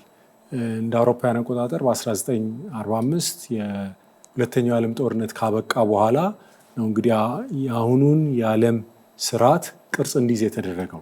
ቅርጽ የሰጡት ተቋማት የተባበሩ መንግስታት ድርጅት፣ የዓለም የንግድ ስርዓት፣ የዓለም የገንዘብ ፈንድ፣ የዓለም ባንክን ጨምሮ ሌሎችን መሰል ተቋማት የተመሰረቱበት ጊዜ ነበረ። ያኔ እንግዲህ ለመጀመሪያዎቹ 45 ዓመታት ከዛ በኋላ የነበረው በሁለት ሀያላን ሀገራት መካከል በሁለት ሀያል ሀገራት በአሜሪካና በሶቪየት ህብረት መካከል የነበረ ርዕዮተ ዓለማዊ ቅኝት ያለው ፉክክር ነበር። ዓለምን በጣም ወጥሮ ሰቅዞ ይዞ የነበረው በ1990 አካባቢ ያ ፉክክር አብቅቶ በአንዱ ወገን የበላይነት ተጠናቆ ከዛ በኋላ ለአንድ 30 ዓመታት ማለት በሚቻል ሁኔታ በአንድ ሀገር የበላይነት የሚዘወር የአንድ ሀገር ከሞላ ጎደል ፍጹም ኃይል ልንለው የምንችለው የበላይነት የያዘበት ወቅት ነበረ። እንግዲህ ባለፉት ጥቂት አስርተ ዓመታት በነበሩ የኢኮኖሚ ለውጦች፣ የህዝብ ብዛት ለውጦች እና በተለያዩ የፖለቲካ ክስተቶችም የተነሳ የሚፎካከሩ የሚገዳደሩ ሀገራት መጥተዋል። ይህም ፉክክር በሁለት መልኩ ልናየው እንችላለን። በአንድ መልኩ ለልዕለ ሀያልነት ለበላይነት ለመፎካከር ጥረት የሚያደርጉ ሀገራት በተለይ አንድ ሀገር እንደዛ መጥቷል ማለት ይቻላል።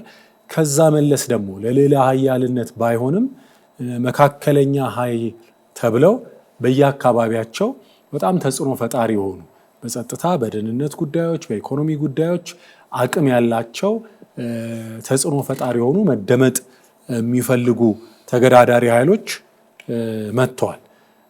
ስለዚህ በዚህ የተነሳ ብዙ ፉክክር አለ፣ ውጥረትም አለ። በዚህ መልኩ ነው ልንገልጸው የምንችለው እና ይሄ አውድ ፈታኝ ነው፣ ጥንቃቄ የሚጠይቅ ነው። በአግባቡ ከያዝነው ቅድም ስናነሳቸው የነበሩ ጥቅሞች ይኖሩታል። በጥንቃቄ የረዥም ጊዜ እይታ ይዞ ብሔራዊ ጥቅምን ያማከለ በመርህ የተገራ አካሄድ ከተከተልን በጎ ነገር ሊወጣው ይችላል። ቅድም ያልናቸውን ጥቅሞች ሊያስገኝ ይችላል።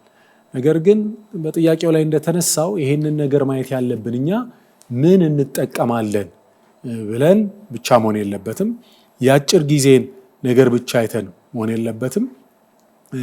ምን አስተዋጽኦ ምን አበርክቶት ሊኖረን ይችላል የሚለውን ማየት ይኖርብናል። ይህንን ስናይ ይሄ አውድ ፉክክሩ ያለበት አውድ የተረጋጋ የሰከነ የደደረ የነበረውን እና ኢፍትሐዊነት ይታይበት የነበረውን ስርዓት ለማሻሻል ለማስተካከል እድል ነው የሚሰጠው። አሁን ያለው ስርዓት ቅድም በ1945 እንደ አውሮፓውያን አቆጣጠር መልክ መያዝ ጀመረ ስንል በዛ ጊዜ አብዛኞቹ የአፍሪካ ሀገራት አብዛኞቹ የኤሽያ ሀገራት በቅኝ ግዛት ስር ነበሩ። ድምፅ አልነበራቸው። ያኔ በተቀረጸ ስርዓት ነው አሁን የዓለም አቀፍ የጸጥታ ለምሳሌ የጸጥታውን ምክር ቤት ብንመለከት ያኔ በነበረ ስሌት ያኔ በነበረ አቅም የተበየነ ነገር ነው።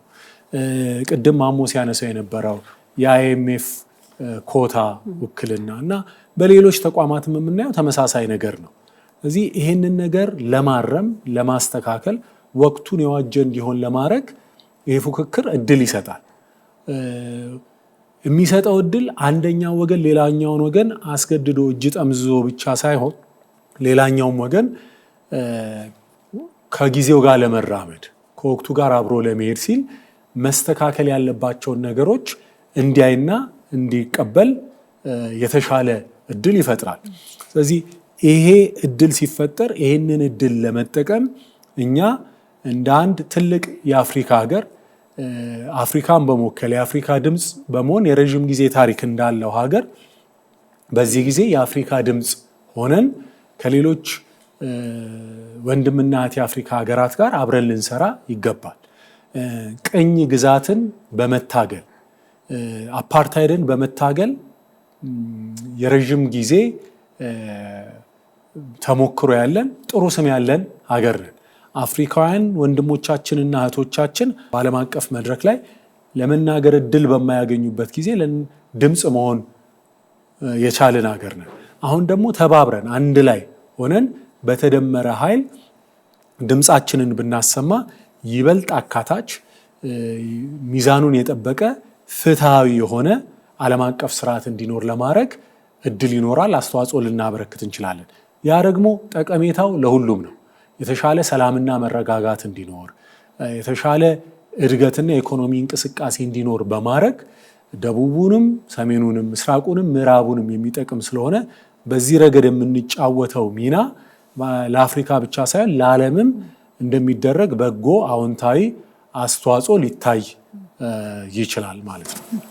አምባሳደር ሬድዋን ቅድምም ስናወራ ነበርና ከዚሁ ጋር ተያይዞ የጸጥታ ምክር ቤቱ ሪፎርም በተለይ ክቡር ጠቅላይ ሚኒስትር የተለያዩ መድረኮች ላይ ነው የሚያነሷቸው። እንደ አፍሪካም እየተናገሩ ለኢትዮጵያ ብቻ ሳይሆን ጠቀሜታው ለሀገሩ ራሱ ጠቀሜታ አለው በሚል ነውና እዚህ ላይ መጨመር የምትፈልገው ሀሳብ ካለ ብዬ ነው። ቤዚክሊ እንግዲህ ያነሳው ነው የዓለም ስርዓቱ እንዲስተካከል ኢትዮጵያ ስርዓቱ ሲጀመር እንደነበራት ሚና ሀገር ያልነበራቸው ድምፅ ያልነበራቸው በሌሎች ተጽዕኖ ስር የነበሩ የጥቁርም በአጠቃላይ በቀኝ ግዛት ስለነበሩ ሀገሮች ወክላ ራሷም ሰለባ የሆነችበትን ታሳቢ በማድረግ ያደረገችው የፓን አፍሪካኒዝምም እና ደግሞ በአጠቃላይ የተገፉ ህዝቦች ድምፅ የነበረውን በማስተጋባት የዓለም ስርዓት እንዲስተካከል ፍትሃዊ እንዲሆን እስካሁን የተገፉ የተረሱ ወደ መድረክ መምጣት እንዲችሉ ብዝሃነት እንዲኖረው የጎላ ሚና ይኖራታል። አንዱ ብናበረክተው እሱ ነው። ሁለተኛው በርካታ ያሉ አባላት ናቸው በብሪክስ ውስጥ ያሉ በህዝብ ቁጥርም ተለቅ ያሉ። እኛ በአንደኛ ያለን ቁጥርም የህዝባችን ቁጥር እየጎላ ይመጣል። ሁለተኛ ወጣት ፎርስ ነው ያለው።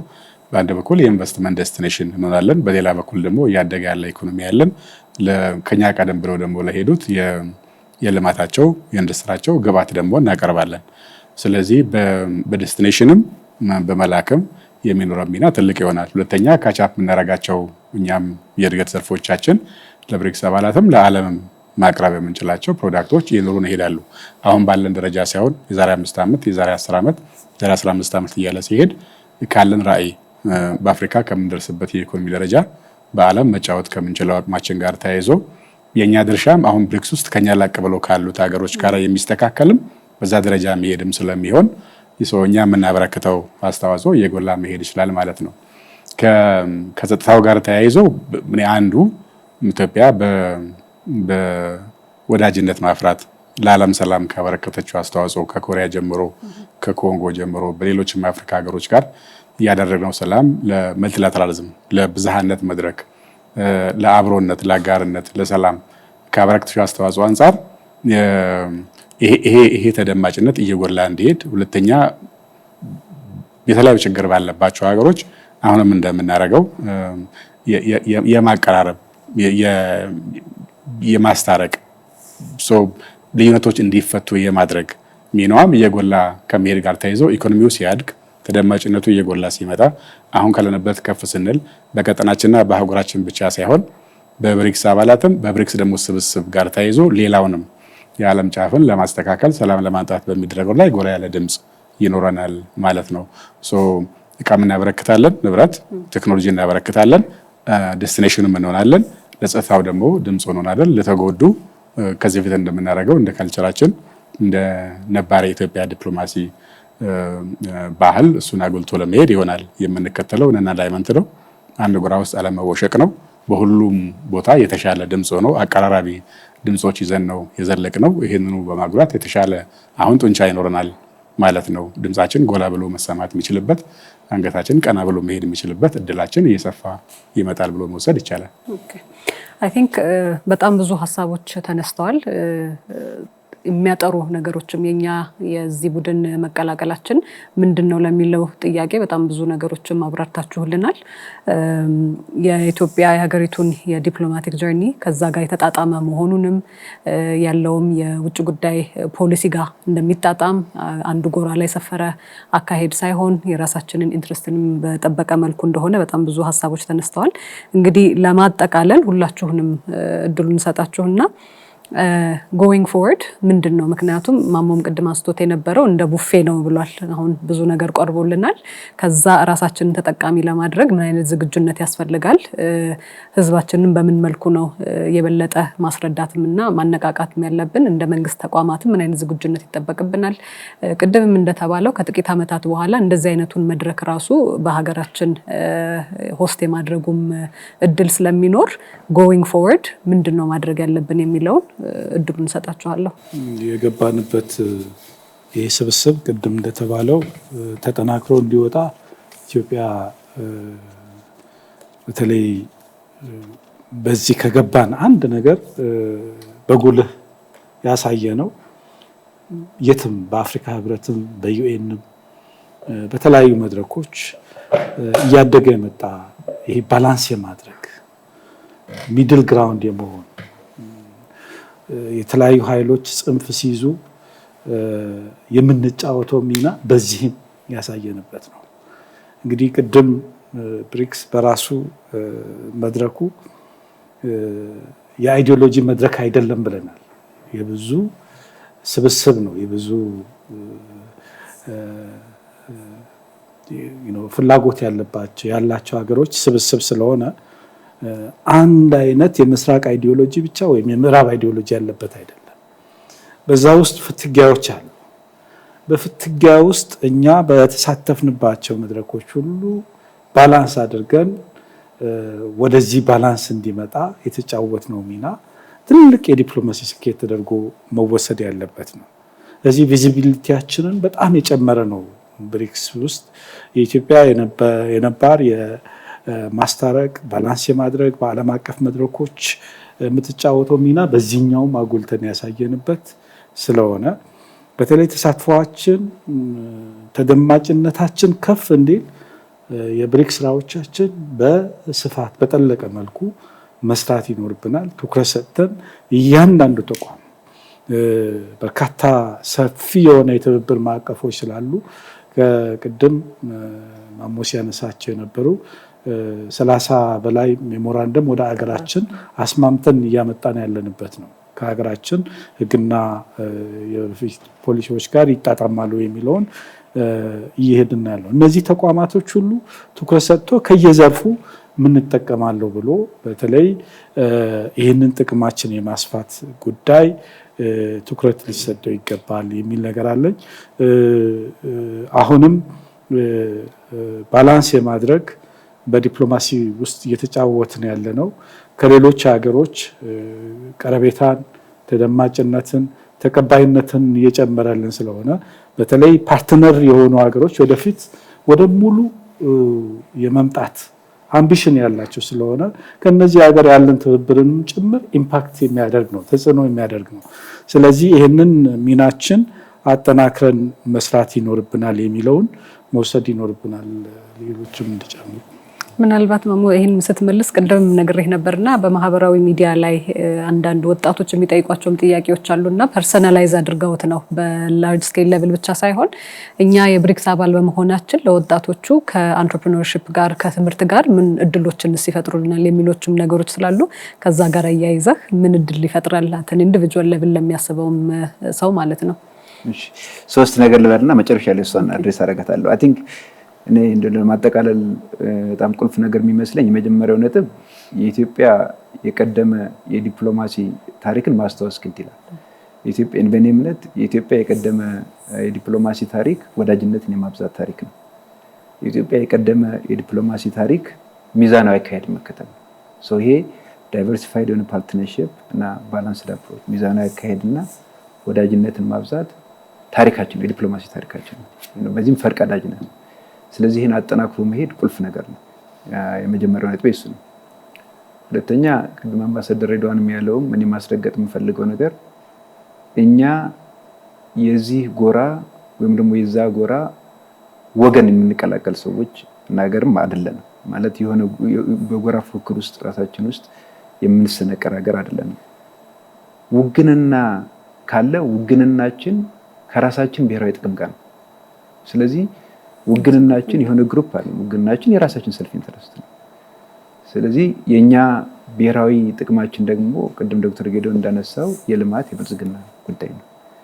ስለዚህ የራሳችን ጥቅም ለማስከበር የብልጽግናና የልማት ጉዳያችን ወደፊት ለማስኬድ ወደሚመራን ወዳጅነት ወደሚመራን ግንኙነት እንሄዳለን ማለት ነው። መነሻችን የራሳችን ጉዳይ ነው። ስለዚህ መነሻችን የውስጥ ጉዳይ እንደሆነም ማስተዋወስ ያስፈልጋል ማለት ነው። ሶስተኛ ነጥብ እኔ ብዬ የምወስደው ስለ ውጭ ግንኙነት በምንናገርበት ጊዜ በአጭር ጊዜ ብቻ ማሰብ የሚያስፈልግ አይመስለኝም። የረጅም ጊዜውን ማሰብ ያስፈልጋል። አሁን አምባሳደር ምስጋናው ጋር ብዙ ሄጃለሁ። የዩኤን ሴኩሪቲ ካውንስልን በተመለከተ አባል ይሆናል የብሪክስ ሀገሮች አባል ይሆናል አይሆንም የሚለው ውይይት አመታትን የፈጀ ውይይት ነው። በአንድ ቃል በአንድ ቋንቋ በአንድ ፍሬዝ 3 ቀን 4 ቀን ክርክር ይካሄድበታል። እነዚህ ሀገሮች ያቺ ቃል ስለመጣች ስላልመጣች ነገ የሴኩሪቲ ካውንስል አባል ይሆናሉ ተብሎ አይደለም። ግን ነገሮች በረጅም ጊዜ መታሰብ መቻል አለባቸው። ግራንድ የሆነ ስትራቴጂክ የሆነ የረጅም ጊዜ ሂሳቤና አመለካከት ሊኖረን ይገባል እንጂ ዝም ብሎ ነገ ተነስቶ የተጨበጠ ውጤት ይመጣል ተብሎ አይታይም። በረጅም ጊዜ ማሰብ አለብን። ከዚህ አንጻር ስናየው እኔ ኢትዮጵያ በዲፕሎማሲና በልማት ተስፋ ሰፊ እንደሆነ ይታየኛል። 2 ነገሮችን ላንሳ። አንደኛ መዋቅራዊ የሚባል ጉዳይ አለ። ዲሞግራፊ ህዝብ በሚቀጥሉት በ2050 በፈረንጆች ብንወስድ ከ4 ሰው ውስጥ ከ4 ሂውማን ማለት ነው አንዱ አፍሪካዊ ነው። የተቀረው ዓለም በህዝብ ቁጥር እየቀነሰ ሲሄድ ህዝቡ የሚጨምረው ኦንሊ ኮንቲኔንት አፍሪካ ነው። ከዛ ውስጥ ደግሞ ኢትዮጵያና ናይጄሪያ ናቸው ትልቁ ሀገሮች። ስለዚህ ወደፊት ፕሮጀክት ካደረግ በሚቀጥሉት 20 ዓመታት ወደፊት ካየ ነው በሚቀጥሉት 20 ዓመታት የኢትዮጵያ ሚና የሰፋ እንደሚሆን ማየት ይቻላል። ሁለተኛ የሚጨምረው በዚህ ጉዳይ ላይ የወደፊቱ መሪ የሚሆኑ ሀገሮች ደግሞ በታዳሽ ኃይል ላይ ኢንቨስት ያደረጉ ሀገሮች ናቸው። የታዳሽ ኃይል መሪ የሆነ ሀገር የዓለም መሪ ይሆናል። ምክንያቱም ዓለም ከፎሲል እየወጣ ነው። ስለዚህ እነዚህ 2 ነገሮችን በምንወስድበት ጊዜ ወደፊት በምናይበት ጊዜ የኢትዮጵያ የዲፕሎማሲና የብልጽግና እጣ ፈንታ ጥሩ ስለሆነ ይሄን ዓላማ የሚያሳካን ስብስብ ላይ በንቃት መሳተፋችን በረጅም ጊዜ ይጠቅመናል። ስለዚህ በንቃት መሳተፍ እንዳለብን በዚህ አጋጣሚ ለመናገር ነው። በመጨረሻ ምንድነው ያለው ፋይዳ ቢሆን አንድ ነገር በአንድ ቃል ምንድነው አጠቃለው ብባል የብሪክስ ስብስብ አባል መሆናችን ለትልቁ ነገር ምንድነው ድምጻችን እንዲሰማና ድምጻችን ሌሎቹ ግድ የሚላቸው ጉዳይ እንዲሆን አድርጎታል። የኛ ድምጽ ማተር ያደርጋል።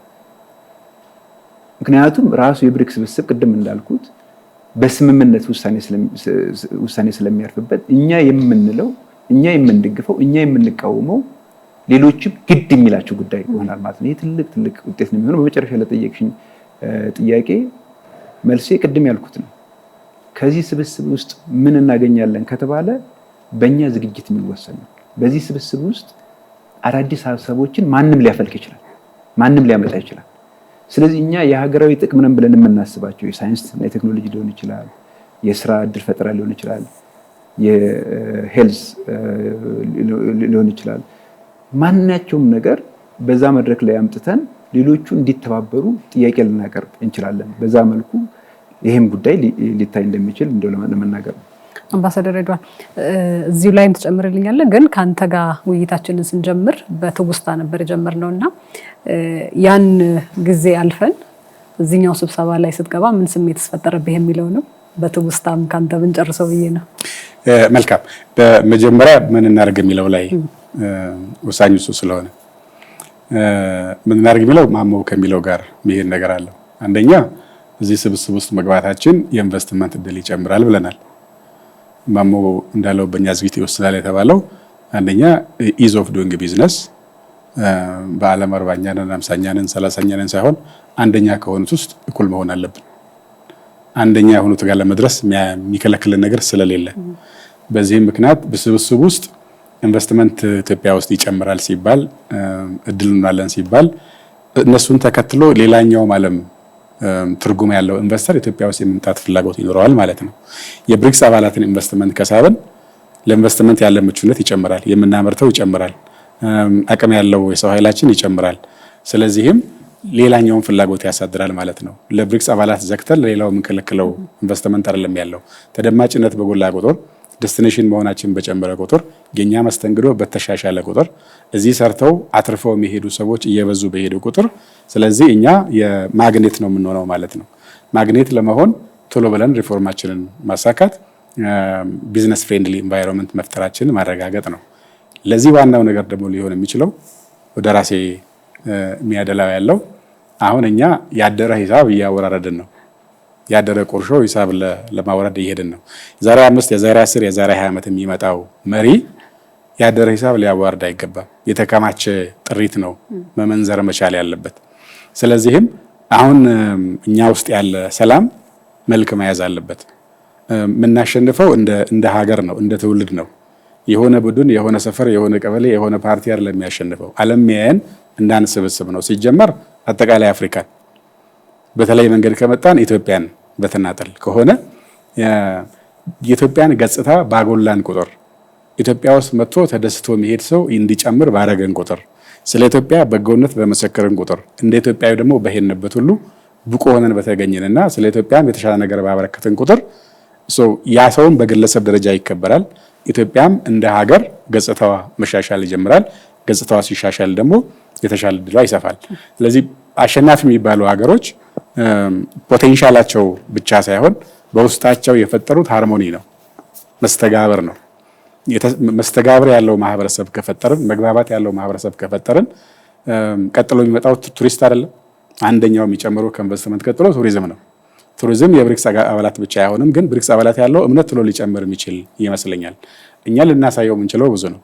ዩኔስኮ አስመዝግበን ያልጨረስነው እላፋ ነገር አለን። ኢንቨስት ያደረግን ገጽታችን እየቀየረን ነው። በትንሹ እንኳን አዲስ አበባን መቀየር መጀመራችን፣ በትንሹ አንዳንድ ሪዞርቶችን መስራት በመጀመራችን የዛሬ 6 ወር የመጣ እንግዳ አሁን መደነቅ አሁን መገረም ከጀመረ ይህን ይዘን ከቀጠልን እሱ ላይ ሰላም ከጨመርንበት እዛ ላይ የመጣ ሰው የበለጠ ቆይቶ መሄድ የሚችልበት ነገር ካጎላንበት ኢንቨስትመንት ብቻ ሳይሆን ቱሪዝም ይጨምራል። ቱሪዝም ሲጨምር ገጽታ ይጨምራል፣ ሪሶርሳችን ይጨምራል። ይህን ለማምጣት ውስጣችን ያለ በጥቃቅን ነገር ከጋራ ጥቅማችን ያነሰ ልዩነት ይዘን ላይ ከምንባላው በመውጣት ሰላም ማስፈን ያስፈልጋል ማለት ነው። በቴክኖሎጂው ረገድ ተጠቃሚ የሚያደርጉን ሁላችን የምናሸንፈው እንደሱ ሲሆን ነው። ምንም ቡድን ለብቻው ሊያሸንፍ አይችልም። ምን ኮሰምነው በጋራ ነው። በጋራ እንድንጎላ ከተፈለገ ከጥቃቅን ልዩነት ወጣ ብለን የጋራ አቅማችን ማጎልበት ላይ ማተኮርን ሁሉም ዜጋ የኔም ድርሻ ያለበት ማለት አለበት። ሁለተኛው ሾፌር ይሁን ነጋዴ ይሁን ተሳፋሪ ይሁን ስደተኛ ይሁን ስለ ኢትዮጵያ ያለ በጎ ነገር በተናገረ ቁጥር የሱ ገጽታ ይጨምራል። ድርሻው ተቀባይነቱ ያለው ከበሬታ እያየለ ይሄዳል። ስለ ኢትዮጵያን አንኳሶ በተናገረ ቁጥር አሁን ካለው መንግስት ጋር ወዳጅ ሆነ ጠላት ነው ሌላ ጉዳይ ነው። ግን ኢትዮጵያ አሁን ካለው መንግስት ባሻገር ናት። አሁን የሚያማርረው ሰው ልጁ ነገ የኢትዮጵያ መሪ ሊሆን ይችላል። ለልጁ ነው ጥሪት የሚያሳድረው፣ ለልጁ ነው ኢትዮጵያን የሚያቆየውና ያን እሳቤ ማግሏት ተገቢ ይሆናል። ይሄ የምክክራችን መግባባታችን እስካሁን ያልተግባባንበት የተላለፍንበት ጉዳይ ካለ የብሔራዊ ምክክር የሚባለው ጉዳይ ሁሉም ሰው ያለውን ሀሳብ አቅርቦ ሽጦ አዲስ ህገ መንግስት ከሆነ አዲስ ህገ መንግስት፣ አዲስ ባህል ከሆነ አዲስ ባህል ገንብተን ግን ኢትዮጵያን ከፍ አድርጎ ማየት የሚቻልበት መደላደል አሁኑ መስራት ከቻልን 5 ዓመት 10 ዓመት ሌላ ኢትዮጵያን ነው ማየት የምንችለው። ለወጣቶችን በተመለከተ አሁን በዚህ ባለፈው ሰሞን የምናነሳው ያለው ይሄ 5 ሚሊዮን የኮዲንግ ጉዳይ አንዱ ስራ እድል ነው። ቻይና እያደገ ነው፣ ሌላውም ሀገር እያደገ ነው፣ ህንድ እያደገ ነው። እነዚህ አይነት ሰርቪሶችን ኤክስፖርት ሊያደርጉ ይችላሉ። ሰርቪሶች ኤክስፖርት እናደርጋለን። ቱሪስት መምጣት ብቻ ሳይሆን አምርተን መሸጥ ብቻ ሳይሆን ወጣታችን በተማረ ቁጥር ስኪሉ በጎለበተ ቁጥር ተወዳዳሪ ይሆናል። ስለዚህ እድል ይሻማል፣ እድል ይጋራል፣ እድል ያበረክታል ማለት ነውና ወጣቶቹ መጠየቅ ያለባቸው እድሉ ሳለ እኔ እንዴት ነው ዝግጁ መሆነው ወደሚል ቢወስዱት የተሻለ የሚሆን ይመስለኛል። የትውስታውን በተመለከተ ሁለት ነገር ነው። it's a source of pride የኢንዲቪጁዋል ብቻ ሳይሆን እንደ ሀገርም አሁን ላነሳቸውም ነጥቦች አጋር ስለሆኑ ለምንድን ነው ይሄን ነገር እያደረግን ያለ ነው እና እንደ ሀገር ደግሞ ምን አይነት ሰው ሌላ ሀገራት እኛን እንዴት ያዩናል፣ ዓለም አቀፍ መድረክ ላይ እንዴት እየሆንን ነው የሚለውን ራሳችን ደግሞ ለዛ እንዴት ነው ዝግጁቱን ማድረግ ያለብን የሚለውን ገላጭ ይሆናል ስለብዬ ስላሰብኩ ነው። እሱ ነው የሚሆነው። ትውስታው ላይ በፖዚቲቭ ቶን ለመውጣት ባለፈው ስንገባ ደንግጠናል። ጠዋት ስብሰባ ሊጀመር ማታ ተገናኝቶ ምንም ያልነበረን ነገር አዲስ ፈጥሮ ተደምጦ ውሳኔ አስቀይሮ ፎርማል ስብሰባ አይደለም። ሌላ ጊዜ ውሳኔ የሚወሰነው ሁሉ መሪዎች መደበኛ ስብሰባ ቀጥሮ ኖሯቸው ነው። አሁንማ ልንገናኝ አንቻልም ወደፊት እናየዋለን ተብለን ቢሆን ኖሮ እሱ ወደፊት አሁን ነበር አጋር ሆነ። ያ ወደፊት ለአጋርነት ነበር የምንወዳደረው። ሌላ ሀገር ቀድሞን ገብቶን ቢሮ እኛም አንፈልግ አጋርነትም አናገኝም ነበር። ስለዚህ ለአጋርነት ገና ደጅ እንጥና ነበር ማለት ነው። ያውም ጠንተንም ማናሳምነው አባልም ውስጡ ሊኖር ስለሚችል ከዚህ ተሻግረን እኛ ሌሎች አጋር እንኳን እንዲሆኑ ደጅ የምንጠና የኛ ድምጽ የሚፈለግ እሱንም በአዎንታ መጠቀም ምንችል የምንናገረው በቁም ነገር ተወስዶ አጀንዳ ላይ ቀርቦ ዲክላሬሽን አካል ሆኖ እንዲወጣ ማድረግ ማለት ኢትዮጵያን እንደ አዲስ ወደ አንድ ሌላ ከፍታ የመውሰድ ምልክት ነውና ያኔ ስንገባ ከደነገጥንበት አጀንዳ አልተያዘም ወደፊት እና ያለዋቸልን ከተባልንበት በማግስቱ አይተናል ትገባላችሁ መባል የፈጠረው ደስታና እሱ ውጤት ደግሞ አሁን ካዛን ላይ የምናየው ምን ያክል ከፍ እንዳለ ለዚህም ደግሞ ግለሰብ ለዛ ያበቃንበት መድረክ አለው። ታሪካችን፣ የህዝባችን ብዛት፣ አሁን እያሳየ ነው ያለው ለውጥ፣ ወደፊት ምን ደርስበት ደረጃ ግምቶች አሉ። ዋጋ ሲሰጠን የሆነ ሀገር ተነስቶ ዘራፍ ስላለ ሳውዝ አፍሪካ ላይ ይገባ ነበር ብዬ አላስብም። ኢትዮጵያም ኢትዮጵያ ስለሆነች ነው እሺ የተባለ ነው። ኢትዮጵያ ደግሞ እንደዛ ማድረግ የሚችል መሪ ስላላት ነው። ሁለቱ እኩል መያዝ አለባቸው። የሆነ መሪ የፈለገ አግሬሲቭ ቢሆን ዓለምን አንቀጠቅጣለሁ ቢል የቆመባት ሀገር ደካማ ከሆነች ታሪክ ከሌላት ተስፋ ከሌላት የሚሰማው የለም። እሱ ላይ ተጨምሮ ደግሞ ይሄን ካፒታላይዝ አድርጎ አሳይቶ አሳምኖ ሀያላንን የጸጥታ ምክር ቤት አባላትና ትልቅ በሀገር በዓለም ደረጃ ትልቅ ዲሞክራሲ የሚባል እንደን አሳምኖ ነው ሐሳብ አስቀይሮ በቃ እንፈልጋቸዋለን ትገባላችሁ ወደሚል ውሳኔ ያስቀየረውና ይሄ ግለሰብ የሀገርን ዕጣ ፈንታ እንዴት መወሰን እንደሚችል ለከፍታም ለዝቅታም ምን ያህል ማተር እንደሚያደርግ ያየንበት ስለሚሆን የዛች ስብስብ ወቅት አባል በመሆኔ ለኔም የዛ ታሪክ አካል ስለሆንኩ ትንሽ ጀነን ብዬ አሁን ስቀመጥ በደንብ አንገቴን ቀና አድርጌ ነውና ይሄ ትልቅ ነገር ነው እላለሁ። አይ ቲንክ የሁሉም ዜጎች ስሜት እሱ ነው ትርጉሙ በደንብ ከገባን። አይ ቲንክ ለማገናኘትም እንግዲህ ቅድም እንደተባለው እንደዚህ አይነት መድረኩን ሆስት ለማድረግ እድል ይኖራል። እዚህ ከብሪክስ አባል ሀገራት ጋርም ደግሞ የስፖርትስ የካልቸራል ኤክስቼንጅ እነሱ አይነት ነገሮችም አሉ። በቅርብ ጊዜም ደግሞ ክቡር ጠቅላይ ሚኒስቴር በሳቸው ግፊት የካፍንም ጨዋታ ወደዚህ ለማምጣት እየተደረጉ ያሉ ጥረቶች አሉና እነዚህ ተደምረው ነው ወደዛ እንትን የሚሉ ስለዚህ ኮራ ብለህ ተቀምጠሃል ማለት ነው። ማስተዳደር እንግዲህ የውጭ ጉዳይ እንደመሆኑ መጠን በውጭ ጉዳይ ሚኒስትራችን ነው የምናገባድደው። እኔ ቀጥሎ ምን ማድረግ ይኖርብናል፣ ምን ላይ እናተኩር የሚለውን ሰብሰብ አድርጌ የተወሰኑ ሀሳቦችን አጽንኦት ሰጥቼ መናገር ፈልጋለሁ። አንደኛው እንደ ተቋማት መስራት ያለብን መዘጋጀት ያለብን ነገር ያለ ይመስለኛል። ቅድም ያልነው እድል ሁሉ ጥቅም ላይ ሊውል የሚችለው ቅድም ማሞ እንዳለው ዝግጁነት ሲኖር ነው። አፕታይት ኖሮት የምግብ ፍላጎት ኖሮት ሳህኑን አንስቶ ሄዶ ምግቡን ያላነሳ ሰው ቁጭ ብሎ ይቁለጨለጫል እንጂ ምንም ባዶን ነው የሚወጣው።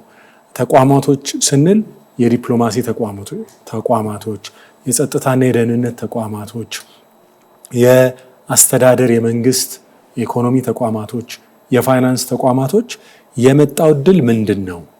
እንዴት ልንጠቀመው እንችላለን? ምን መስራት አለብን? እንዴት እንጠናከር ብለው ያንን በደንብ ስራዬ ብለው ሊንቀሳቀሱ በእቅድ ሆን ብለው ሊሰሩ ይገባል። ይሄ ፕራይቬት ሴክተሩንም ያካትታል። ምን ኢንቨስትመንት እድል መጥቷል? ከየት ሀገር ቱሪስት ማምጣት እችላለሁ? የት ሀገር አዲስ ገበያ ላገኝ እችላለሁ? ከየት ሀገር አዳዲስ ቴክኖሎጂ ላገኝ እችላለሁ ሚለውን ከተለመደው እይታ ወጣ ብሎ አዳዲስ የተከፈተውን እድል ማየት ይጠበቅብናል እና ቆም ብሎ ማሰብ፣ መዘጋጀትና ወጣ ብሎ መስራት መንቀሳቀስ ይጠይቃል።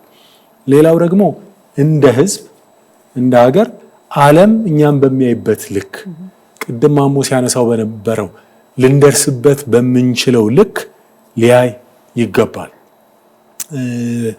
ከሰፈር ከመንደር መቆራቆስ ወጣ ብሎ ከፍ ብሎ ኢትዮጵያ ብሎ አፍሪካ ብሎ በዛ አይነት እይታ መንቀሳቀስ አለብን። አሁን እዚሁ ባለች ነገር የምንቆራቆሰው ነገር የትም ወደፊት አያራምደንም፣ ያለንን ነው ሊያሳጣን የሚችለው።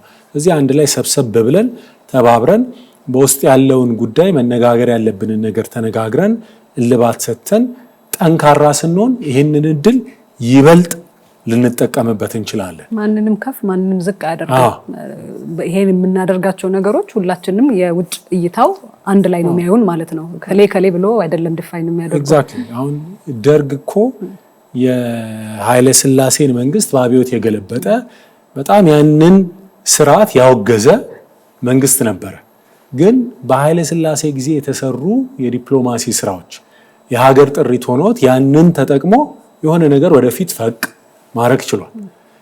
የኢህአዴግ መንግስት በሚያስተዳድርበት ወቅት ስለ ደርግ ጥሩ አመለካከት ባይኖረው፣ ስለ ኃይለ ሥላሴ ጥሩ አመለካከት ባይኖረውም እነሱ በአፍሪካ መድረክ የነበራቸውን አስተዋጽኦ አበርክቶት ተጠቅሞ ያንን መነሻ አድርጎ አንድ ነገር ማሳካት ችሏል። ስለዚህ ሀገር ቀጣይ ነው። መንግስት ይለዋወጣል፣ ግለሰብ ፓርቲ ይለዋወጣል። ሀገር ዘላቂ ነው፣ ቀጣይ ነው። ስለዚህ ያንን ታሳቢ ያደረገ ሀገራዊ ጥቅም ላይ ያተኮረ አካሄድ ሊኖረን ይገባል። አንዴ ባቡሩ ካመለጠ ባቡሩ ላይ መሳፈር አሁን እድሉ እያለን ባቡሩ ካመለጠ ከዛ በኋላ ብንቆዝም ምንም ትርጉም የለውም። ለምሳሌ በ1940ዎቹ አጋማሽ የዓለም የንግድ ስርዓት የቀረጸው ስምምነት በተዘጋጀ ጊዜ ኢትዮጵያ በጣም በቀላሉ አባል መሆን ትችል ነበር፣ እዛ ውስጥ መሳተፍ። ያንን እድል አሳልፈን ከ50 ከ60 ዓመት በኋላ አሁን WTO ለመግባት እላይታች እንላለን። በጣም ከባድ ነገር ሆኗል። በቀላሉ የማይገባበት ቢገባም ብዙ የሚቆረቁር ነገር ያለበት ሆኗል። የምስራቅ አፍሪካ የኢኮኖሚ ህብረቶች ውስጥ በቀላሉ ድሮ መግባት እንችል ነበር። ያኔ እድሉን ስላለፈን አሁን በቀላሉ ባዛ የሚገኝ ነገር አይደለም። ይሄንንም እድል ፈጣሪም ረድቶን ብዙ ጥረትም ተደርጎ አባል ሆነናል። አባል መሆናችን ግን አባል ነን የእንትን ጠበል ጠዲቅ አባል ነን በሚል እንዲሁ የመፎከሪያ ሳይሆን ተጨማሪ ጥቅም የሚገኝበት ተጨባጭ የሆነ ነገር የሚገኝበት ለማድረግ በጣም ልንሰራበት ልንተጋበት እና ደግሞ ሙሉ አቅማችንን ለማውጣት ልንተባበርና ፓን አፍሪካዊ በሆነ እይታ ሁላችንም ልንሰለፍ ይገባል ማለት ነው። አመሰግናለሁ ዶክተር ጌዲዮን። ሁላችሁንም እንግዲህ አመሰግናለሁ። ውይይታችንን በብሪክስ ማዕቀፍ ውስጥ የኢትዮጵያ ሚናን ብለን የምናጠናቅቀው ኪ መሰጅ ሁላችሁም ያንጸባረቃችሁት የነበረው ሁላችንም ለሀገራዊ ጥቅማችን በጋራ እንቁም የሚለውን ነው። አመሰግናችኋለሁ።